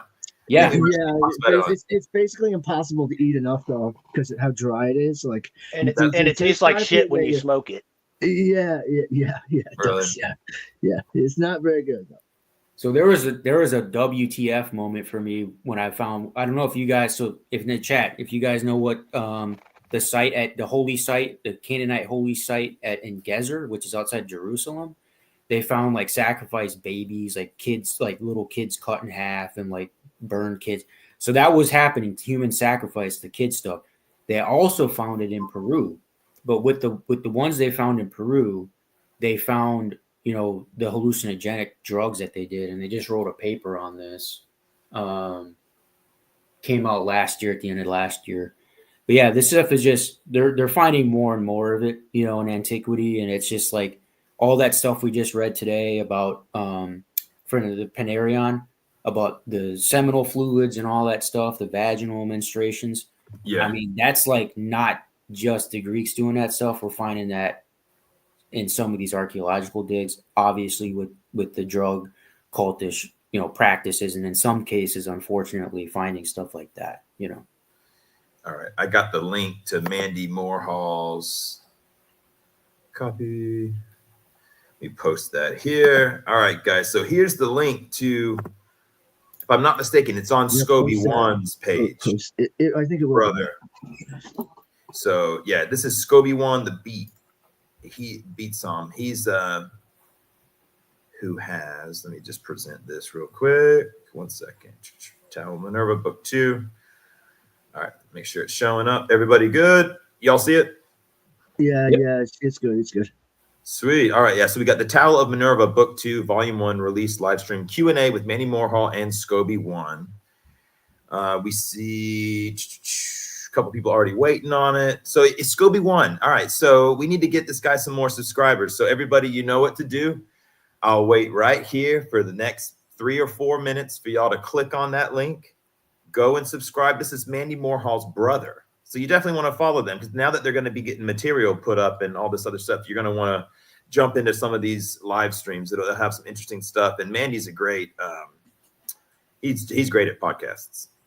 He's good at telling stories. He's good. Yeah, for sure. The skeleton key video is really good too. I know I watched at least that one. Hell yeah. Well, yeah, the skeleton key video is great because it has stuff in it that's in the Tower of Minerva book, but it's in the written form. It's redacted, but you get to hear the words used in the actual video. I'll paste that one. What's on? All right. So let's see. We got about 55 right now. Let's see. What's the latest and greatest in the Gnostic world? You know what I could do? Y'all want to, that way we didn't have a whole lot planned after like Gnostic and Steve and some of the stuff Tiger Shark brought some of the material that he's been showing off. Y'all want to do a chat roulette?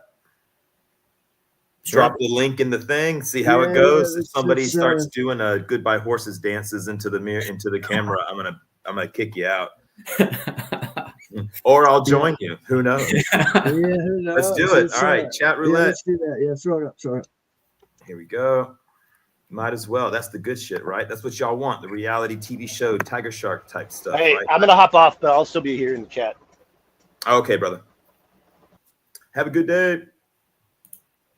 All right. So, and then there were 3. Welcome, everyone. We've downsized. We've had to make corporate cuts. Click the StreamYard link. And yeah, whoever wants to jump in, we'll jump in. We'll stay on we're at 2 hours and 11 minutes. So let's just do this. We'll stay on for another 50 minutes and we'll try to wrap it up at the 3-hour marker. You know, I know that you guys got stuff to do. I know you're working tonight. I know you're kind of working right now a little bit. So. Lunch break. Right. So let's just plan on finishing out the hour, and whoever wants to jump in, come on in, and we'll kind of just chill and wait for the first person to jump in, and we'll do a little evaluation. We'll shake you down, see what y'all about. So how'd you find us? What are you into?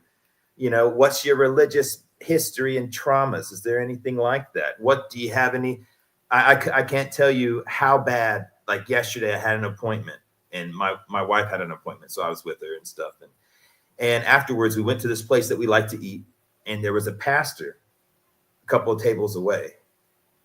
And I can't tell you why, but he was sitting there talking to another guy, another older guy like him. And he was an old man too, and he couldn't even hear really well. He had a hearing aid that he had to talk into and stuff. But I wanted to talk to him so much and mention some different things, and Golden Grenade and all the things that Mandy talked about. But now it's funny. Like now I have so much more, after starting the channel and after learning everything that I've learned in the last year, more so than all the stuff before, I felt myself feeling a little bit more compassionate towards the guy and not wanting to challenge him, knowing that he's so old that there ain't no need in disturbing his peace, you know? And so I'm kind of glad that urge to want to go and do that, I've kind of pulled away from. Maybe it's because I'm happier overall or something like that. Maybe I was kind of depressed or something back in the day when I used to want to always, like, I can't even explain to y'all. I used to get on Instagram and I would ramble on for these 15-second friend videos. I would ramble on about how much I hated the freaking religion. And now I find myself, now that the Witch Doctor channel's here, and now that we've had all this conversation and we've broken up the Bible so much and all this Greek stuff and looked at the cultural surroundings, all the artwork, brought in numerous people that have different things to talk about. Now I feel myself kind of like, no, let him go. You know, don't go over there and ruin the guy's life or say some stupid shit. Not that I really would have before, but I really would have wanted to so much more before. And now I don't know, I'm kind of glad. I'm just kind of like, oh, well, you know. You're spot on. I mean, choose your battles wisely. Not everybody's an apologist, right? And not every Christian inherently is a bad person. That theology and ideology is what I attack, right? And then you have people that defend it, the apologists that want to debate. So those are the people that, if you want to debate, attack them. But honestly, I don't even engage in debate really, because the stuff that they don't come with. They give you shoddy sources. They go back to the Bible. It's a circular argument. They're offering the fallacy of the divine command theory or tag, for example. They're offering an inductive argument for a deductive argument, so it just fails, right? You have what's his name? You have the Euthyphro problem, which is there, and then you also have Russell's set theory, which is a problem for them as well, or Russell's teapot. So, I mean, I just don't even engage unless they have some well-worded, cited sources to present to try to bolster their claims. And anytime you look at the historicity, like Wes Hoff, for example, Wes Hoff he has a whole, if you go on his page, literally, I did this. This is what I do. I will sacrifice time of my life, not a bunch, but I will go watch one of their talks that they give to their fans. That's how you understand them and learn what they're trying to say. And what Wes Hoff has one on the historicity of Luke, the book of Luke, complete. We know it's not good because I will say it's trash. We know it's not good because even in Luke and Matthew, they can't agree on certain things. They can't agree. And then they all hang their hat on Irenaeus. You ask Wes Hoff and he says it. Well, Irenaeus was a student of Polycarp, and Polycarp was said to be a student of John, and John told Polycarp that John wrote John and Luke wrote Luke. That's how we know that they wrote the books. Well, okay, the writing style aside, which we know that shows that different people wrote it, we know the historicity of Luke is not accurate by any means, any stretch of the imagination. And Irenaeus himself thinks that Jesus was 50 years of age when he died, which is completely wrong. Last time. Now, you're hanging your hat on this guy. Irenaeus is the early church father as your sole source and crux of the claims. And Irenaeus, what he did is he attacked the Gnostics. He's the one that said we have direct lineage to the disciples and the apostles. That's his claim. That's why he destroyed the Gnostics. That's why people went to him instead of going to the Gnostics. And that's why the Gnostics were a later, the book of heresies and all this stuff. So this is what they're hanging their hat on, is a guy that thinks Jesus was 50 years of age, that we know is not correct at all. Well, he's born 130 AD in Smyrna, Asia, Roman Empire. Yeah. And he died 202 AD. He's a little late to the party. Well, he claims lineage through Polycarp. So Polycarp was a student of John, St. John, apparently. Here we go. So this is his direct lineage that he claims, and this is how he defeats the Gnostics. Well, so we have the student of John. We have the true Christianity because we have a direct link. Because my teacher was Polycarp and his teacher was John. Dude, born 69 AD. All right, so we're looking at about right around Mark. So I think about, with the way that I relate to things sometimes is I think about when something was written, and I think about like when I was born in 1987. And I think about all the movies that came out in 1987 and how long ago. And I think about going backwards from there, even 30 years. So let's find a movie from 1987 that's about World War II.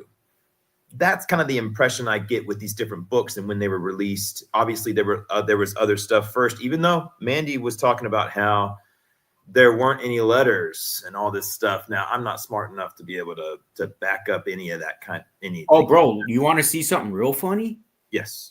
So going back to the historicity, this is what they always claim, Christians and Jews alike, to claim that Israel was a nation way back then when they say like the Exodus happened and all this stuff, 1450. Oh, you're talking about the hieroglyph? So two of them. There's the stele, the Egyptian one, and then there's another one, the Berlin pedestal. But if you even read on the wiki page, bro, the people that were looking for Israel in any of the ancient artifacts, they basically just saw this word that looked like Israel, and they're like, oh, there it is. It's Israel. But they set out their whole intention for the trip was funded through the church, and it was meant to find it. So it's like complete BS. And the word is actually interpreted by most historians and scholars as a city, not as the nation Israel, but as a city. Right. But they're claiming that it says Israel when it doesn't. And then you link that with the Elephantine stuff. Then you link that with what Dr. Adler's saying that they're finding in the archaeological record of the Jewish people not even practicing the Mosaic laws until 150 AD. Well, not AD, BC. I always mess that up. 150 BC. So, I mean, the evidence is stacked there. And then the Christians will say, well, yeah, but you're arguing from the argument of silence. You know, there's just because we haven't found it doesn't mean it exists. Not really. I mean, kind of. Yeah, we didn't find everything, but we're finding direct evidence that goes against it. So even if you find something that says, well, see, they were practicing it earlier, well, then that makes a conundrum for you, because it's like, well, what happened between this period and this? Let's say you find at 600 BCE that they were practicing the Mosaic laws somewhere, right? Well, what happened? Why would they stop practicing that law and then start practicing it again around the 2nd century, right? That you have to start linking these things together, right? Right. And so some of that just doesn't make any sense with what they're saying, and the historicity is not there. And I sum it up to what Mandy says. You know, it's because it's not real. It's not. It's starting to feel like this. I mean, I've sort of been saying this for a little bit, but just for those that haven't heard me maybe say it, because you never know what people have caught, the different stuff and whatnot.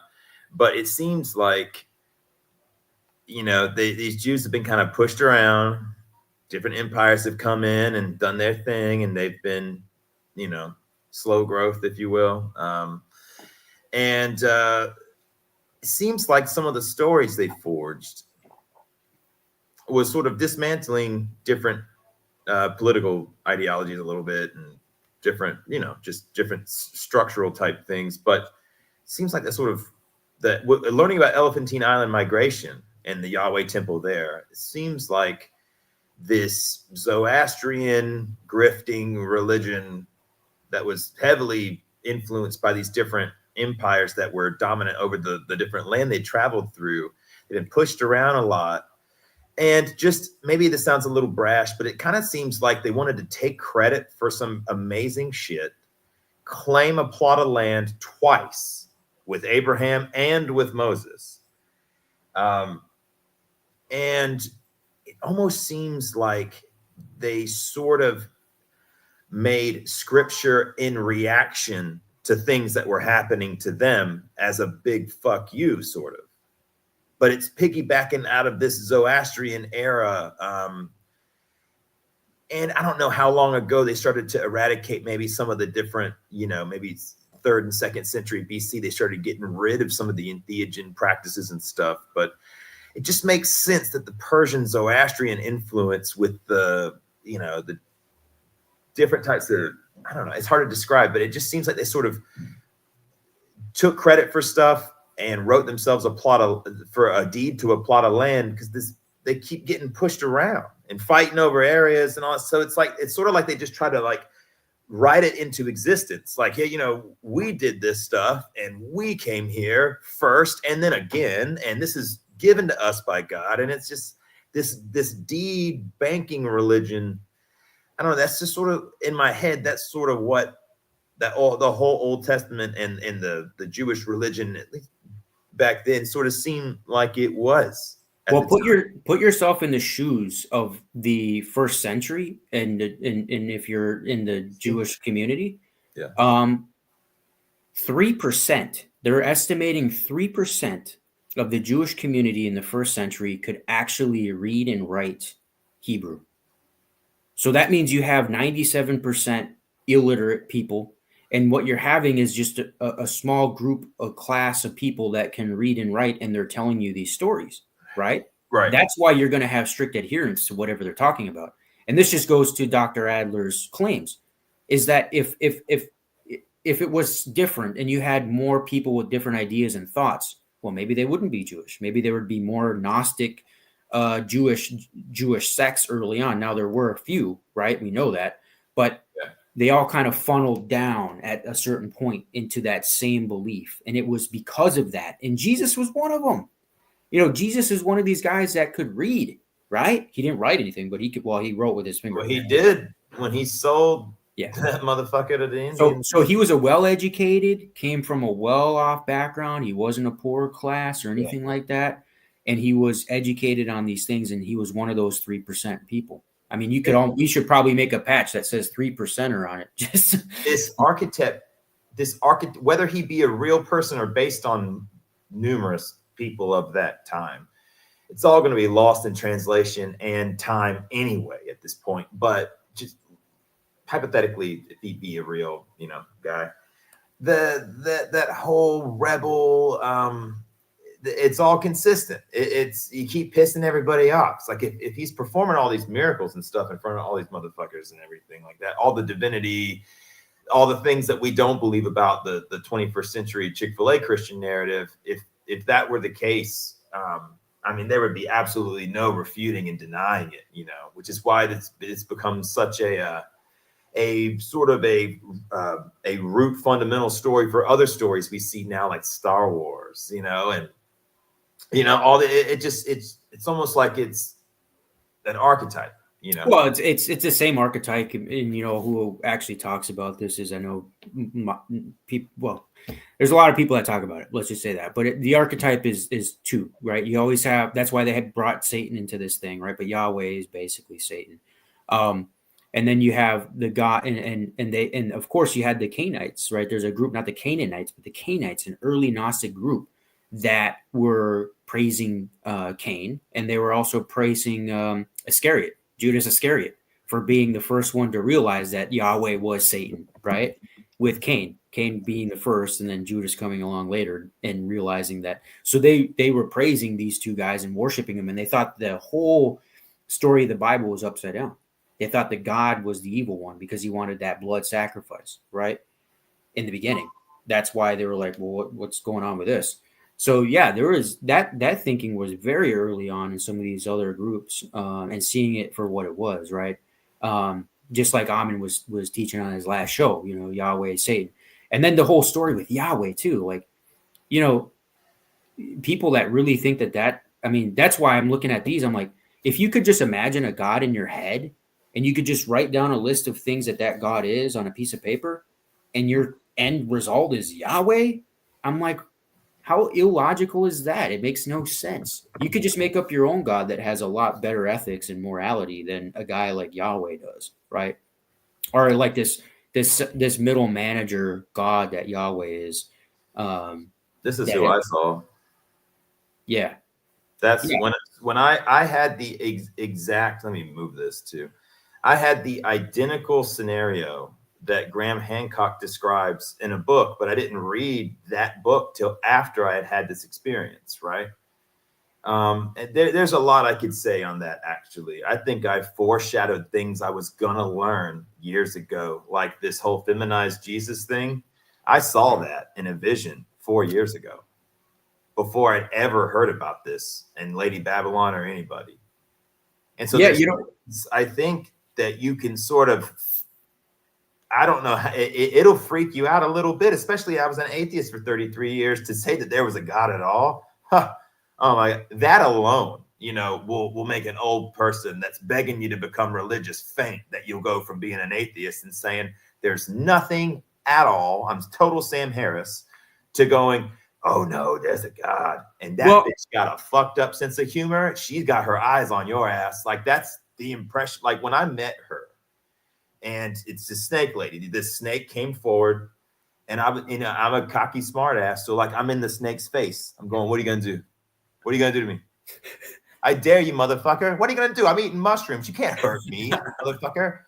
And then all of a sudden, here she came. She was like, hey. And I was like, holy fuck, I forgot all about you. I had remembered her from before I was ever born. Well, who talks about stuff like that is Rupert Sheldrake with morphic resonance. He talks about that, right? I mean, he wrote a bunch of books on that. Hey, what's up, Barney? The man of the hour. Pretty good. How are you, sir? Dude, I love your comments. You have some of the best ones. I definitely like. They look great with all the hell yeah. emojis and stuff. So what's your big thing, Bud? You've talked a lot about the psilocybin and the entheogens. What do you think? I mean, obviously we know what you think, but what else do you think? What's on your mind? What do you want to talk about? Well, I think that I just discovered something about, I don't know. Well, actually I do. It was March 3rd.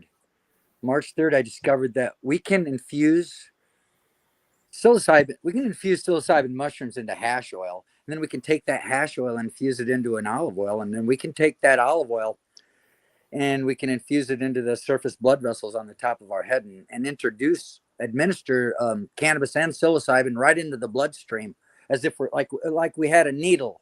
The only difference is if we had a needle, it would be instant, and this absorption takes 24 to 48 hours.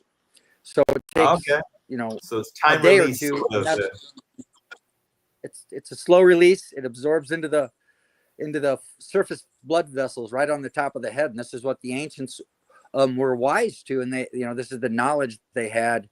And then once they start, when you step into that knowledge, that's what it's basically, it'll cast out all demons and fill you with the Holy Spirit, which we've never seen in the history of we haven't seen that. So we won't even know what it looks like. And I have never seen it. You know what I'm saying? But it's coming. Fasten your seatbelts. It's coming. And there's nothing that, in the world that's going to stop this information. It's not just going to come from me. It's going to come from other people that have this knowledge, that are wise, smart enough to dive into it head first. Why wouldn't they?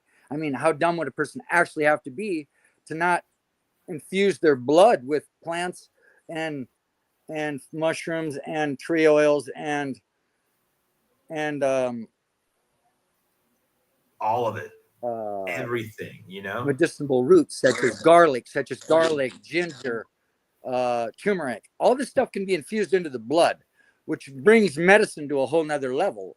Like the Bible is actually sacred medical text. People just don't realize it because our humanity is not intelligent enough to realize it, and neither am I. But we won't be smart enough until we actually start infusing mushrooms and hash directly into our blood. And then we're going to evolve into such a hyper intelligent species that collectively, as a species, will be unstoppable, especially here in the United States. We'll overcome the Federal Reserve pretty much immediately. We'll be done with those guys, and we'll be printing our own money interest free, and we won't be paying interest on any of the debt, because we're going to overcome the Federal Reserve with hyper intelligence. Oh yeah, they're not near smart enough for what's coming, which is society collectively getting anointed into the Holy Spirit of the one true God of Abraham, Isaac, and Jacob. And there is no other God, and every other God's an illusion. The only God that we can access is the God that we can access through this anointing and absorbing this hash and these mushrooms and these tree oils and these medicinal roots directly into the bloodstream. Then we got strength. Then we got power as a team, as a tribe. Then we're unstoppable. Then nobody will stop us, not even the Federal Reserve. And we will overcome the Federal Reserve. We will not pass this debt on to our kids. We ain't passing this debt on to our kids. It's illegal. They're not going to become digital chip slaves with the digital currency. It's not going to happen. We're going to outsmart those dumb bastards, and we're going to overcome the Federal Reserve. Can I ask you, with strength and power, through this anointing? Go ahead, Witch Doctor. I was going to say, how long have you been working with different entheogens? Can you answer that, or you don't have to comment on that? I can answer that. No, I can answer that. Okay, go.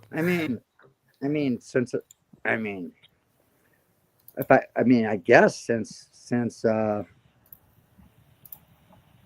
about 27 years, I guess. But I didn't really get into them until 2006. Honestly, I had seven dry garment experiences that year.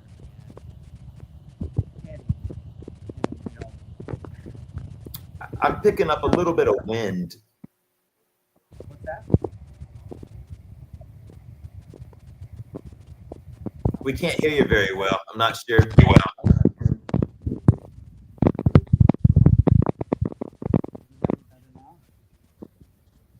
It's still choppy. I'm not sure. I'm not sure why. Sometimes it acts funny, you know. Or the signals, the phone's working too hard. You know what I mean? Well, anyways, I hear you. I think it could be better now, maybe. So, anyways, yeah. So we're gonna have a strong tribe. The tribe's gonna overcome the Federal Reserve. We're gonna overcome this digital banking currency and a microchip, because we're going to be strengthened with this knowledge of being able to infuse mushrooms and hash and other sacred herbs, any herb. And we can infuse dandelions into our blood. We can infuse Amanita muscaria into our blood. We can infuse just lion's mane and hash oil into our blood. We can make CBD oil with lion's mane that's non-psychoactive, and we can make it, infuse it into an oil, and then we can take that oil and infuse that oil into an olive oil, and we can absorb that non-psychoactive lion's mane right into our flesh and blood on the top of our head, and we can prevent, Alzheimer's and dementia, and can cure it probably. Of course, I can't say that on YouTube. If you made your own Barney Rubble's anointing oil with all the legal stuff, and then when they finally decriminalize psilocybin, throw that in there and put it on the website. But I think that entheogens could help everybody to, and that's Here's why the they thing. always. Witch doctor, you're not dealing with the coward, bro. They can bring it, not sing it. I'm not scared of anybody on the planet, bro. They cannot catch me. I'll do whatever the hell I want when I want. They're all fucking cowards. You know what I'm saying? Yeah. I'm saying they're all cowards, and I'll do what the fuck I want. And I'm not a fucking coward. And I will be taking down the Federal Reserve with my tribe of followers that have courage, not these fucking cowards. I don't like that cowardice spirit. Just fucking get it away from me. If you're fucking scared, go hide in your fucking basement, witch doctor. You fucking coward. Me? Yeah, you. What did I do? Fucking scared.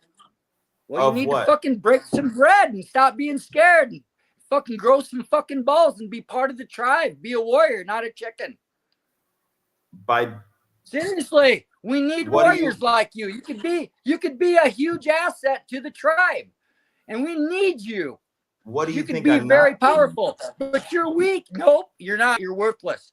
You're worthless without this, without the actual anointing. You got to anoint your head with the Holy Spirit and then be powerful. Right now, you're worthless to the world, man. You're talking all kinds of mad nonsense, insanity. You don't know what the fuck you're talking about, but you will if you anoint your head with those mushrooms and that hash oil and grow some balls and actually do it. You know what I mean? So don't fucking make excuses. There are no fucking excuses, witch doctor. Grow some fucking balls. Make it happen. Otherwise, we need to fucking, be a tribe, a powerful tribe, not a coward fucking tribe that doesn't break bread. I've cowards. Had psilocybin and cannabis oil and stuff like that. And so what? So who hasn't? I'm talking about daily bread. We need daily bread for the daily power. You got to sustain it. You can't just eat mushrooms and then stop doing them and act like a fucking retard for the rest of your life, because that's what we do. We need the continual psilocybin, the daily psilocybin, to sustain the strength and power to overcome our sin and our sickness. Otherwise, we're fucking demon-possessed, sick, fucking weirdo, retarded, fucking demon-possessed weirdos. I get sick of hanging around you fucking weirdos. You guys need to cast those demons out of you so you're not so fucking weird. Dead serious. Dead fucking serious. Cast those demons out of you. With not just psilocybin, you got to make an oil, and you got to infuse psilocybin into it, cannabis into it, lion's mane, oyster mushrooms, chaga, reishi, all these into the same one oil. And then you infuse that oil into an olive oil and absorb it onto the top of your head. But also other herbs like dandelions, all kinds of herbs, wild nettle, feral nettle, and whatever blackberries, what's that called? Bramble leaves, the leaves off of bramble. Take those and infuse that into it. any herb, like rosemary, sage, you know, all the medicinal herbs, all the medicinal roots like garlic, ginger. We got to strengthen ourselves. We can't be weak cowards and let these people enslave our kids with this digital currency and these microchips, because that's what's coming. And if we don't, and it's real serious, and it's not a game, and I'm not trying to offend anybody. I don't think we disagree with you. We need a strong tribe. We don't need a bunch of weak bitches. I don't think we disagree with that. We don't need a bunch of weak fucking bitches. We need a strong tribe. We will fucking win. My friend. What's that? We agree with you. We're not against what you're saying. Okay, good, because I don't want them to do this to our kids. You know what I'm saying? And they're planning on it. It's their fucking plan. They've been doing it for over 2,000 years already. So, yeah, exactly. Well, we're done with that shit. Christ has risen, and he is fucking back. Let's fucking go. We got the knowledge now. That's all we need. All we need is the knowledge. We have it. Let's go. Yeah, Let's infuse everything into one oil, one hash oil, and we infuse that into an olive oil. And listen, I've experimented with this. I don't think I fucking know. Like, fuck science. Fuck all this corporate science bullshit. It's all corporate deception. Corporations are to make money and to make money only. We cannot trust corporate science. They're a bunch of corrupt bastards. How can't you realize that? Holy fuck. How dumb are people actually? You know, they're very fucking dumb. So we need to evolve as a tribe and become smarter so we're not so fucking dumb. So we don't believe these corporate fucking retarded fucking science experiments that are saying that cannabis is bad and this and that. They can fuck off. We know it's good. And they can fuck off. We know natural plants are good. They can all stick their science right up their ass. We ain't listening to a fucking word of it because we're moving forward. We're going to infuse plants, mushrooms, medicinal herbs from the earth, from God, from Mother Earth. We're going to infuse these natural compounds into our blood. We're going to become so strong that we will overcome all evil on this planet. All evil will be crushed. We'll overcome every bit of it. Every bit of evil is done. They're done.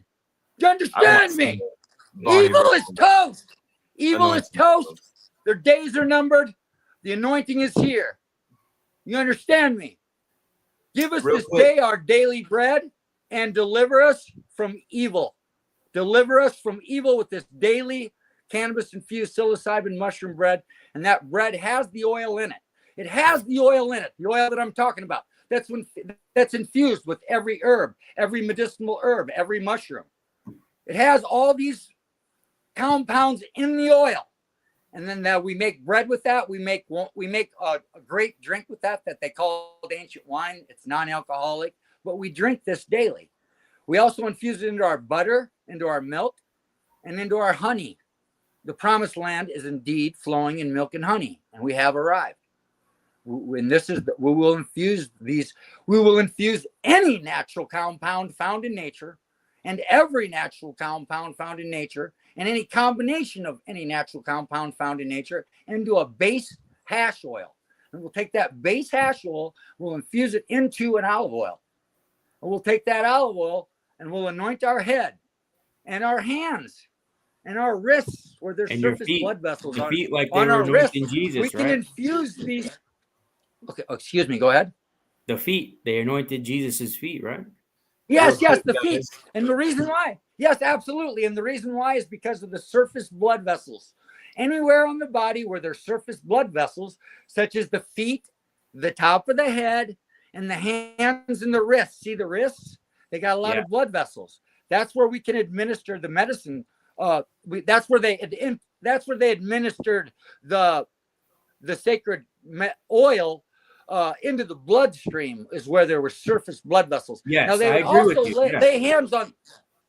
They would also lay hands on the sick, and what they were doing was they were massaging the areas where they were administering the drug. Like say the top of the head, they'd massage it to get increased blood flow. The increased blood flow would get the blood traveling so that it would carry the medicine to all the organs for healing. See what I'm saying? So that's why they laid hands on the sick. Was for it's coded information. It's coded information in the writings about that they were massaging the areas to get increased blood flow in the areas that the hands and the feet. So they were massaging the feet. They were massaging the hands. to get that increased blood flow. And then that oil would absorb in there. See what I'm saying? And they became super strong, and they became a super strong tribe. Yeah. No, I think we agree with you, Barney. Hey, Barney, I'm going to let you go, but thank you for coming on. I got another guest here that we're going to talk to. I got about 15 minutes left, and then I'm going to bounce. But thank you very much for stopping by. Okay, bud? Love you guys. Have a great day. Peace, buddy. Peace. All right. Hey, what's going on, Honeybee? Hello. Can you hear us? Hi. Hey, There's a bit of a delay because I've never done this before, and my computer is not really set up for this. Mm-hmm. Okay. Yeah, no worries. But I just want to say that, yes, I think this whole amazing conversation should be talked about in the aspect of a female, and there's a lot of male energy going on right now, and I just think that we all need to just listen to a little bit of feminine energy too. And you're absolutely right. You're the first lady to have on the show. I love this whole thing, but I'm gonna have to get a different setup and talk to you guys probably at a different time because I know there's a delay. Okay. Yeah, no problem. I'm glad you stopped by, and I'm glad you said that, because even though I talk a lot about masculine energy, and it's very overwhelming with how much testosterone is in these podcasts, I'm so glad you came by and dropped a hi for us. So that if you want to, I know that you said you have a delay. If you want to hop in the next live stream, I'm so into this, you guys. I can't wait to talk to you. I'll get back to you soon. Yeah, email me at witchdoctorchristianity@gmail.com. We'll see if we'll see how we can get you set up to where it's good. So. For sure. All right. Well, this has been. Have a great day, guys. Yeah, absolutely. See you later. So this has been one hell of a podcast today. It's been. Oh, I'm stuttering. It's been great. Yeah. The amount of violence I have been through to remain so calm, but I appreciate everybody coming by. Marcel, you got anything you want to leave the crowd with as we slowly wrap this up? Stretch. No, I'm just gonna say thank you to everyone for coming, and hopefully this will become more a regular thing. Well, not hopefully, because I know it will, but and I'm just gonna pop the Discord link in the chat one more time for everyone. Absolutely. And that's about it for me. Thank you very much, everyone, for showing up. All right. How about you, Tiger Shark? You got anything for our friends? No, I mean, it was awesome. It was a good talk, a lot of knowledge flowing, trading ideas. I just want to say this again, not that I'm, scared or nothing, but I just want to make sure that everybody's on the same page, right? I know people are asking questions. So again, we are not, I speak for myself. Witch Doctor can speak for himself, but I'm not on anybody's side. I think we're all on the same side. And I think that even though we have difference of opinions here and there with Gnostic and Amen and Steven and all these other guys, right, we're still on the same team, right? We're still on the same team of attacking, theology as a whole, not just Christianity, but all theology. And dissecting it. Yeah, not really attacking, but dissecting it, really looking for the sources, the truth, what is true, what's not, and linking that together. And we do that in our own ways, right? I mean, we're all individual people, and we're going to do that in different ways. As Barney Rubble just showed us, he has his way of going about it. Witch Doctor has his way. Amen has his way. Gnostic Informant has his way. Myth Vision has his way. I have my own way. But we're all kind of on that same side, right? I know, whether some of us make money from it or not, I don't make money for it. I help, donate to both Neil and to Witch Doctor. Paying for everything. And I would be paying for all the things that you've paid for on this show is pretty much the StreamYard upgrade. I would be paying Amen if he ever went. So I know he's against that, and that's his thing, and I'm not telling him what to do. But if he ever does, I'll be his first guy. If I can beat somebody to it, I'll be the first one to be a member and join his stream. But I'll see you guys on his show, obviously in the chat with all you guys that reach out, and I appreciate everybody. Hell yeah. Well, I want to say thank you as well, guys. And again, if anybody wants to come on the show, shoot me a email at witchdoctorchristianity@gmail.com. Every once in a while, we do chat roulette or whatever you want to call this, comment roulette, where we'll StreamYard roulette. We'll drop the link and we'll say, hey, whoever wants to come on in, come on in. But for right now, it's been a great episode. Gnostic Informant and Stephen with Cross Bible. Definitely go check it out if y'all need a resource for looking up different stuff. He's got all of the Bible, the Greek, the Hebrew, everything. He's got all of it. So definitely go check them out. If you haven't subscribed, please subscribe. But I appreciate it, everybody. And we will catch you next time. It was awesome.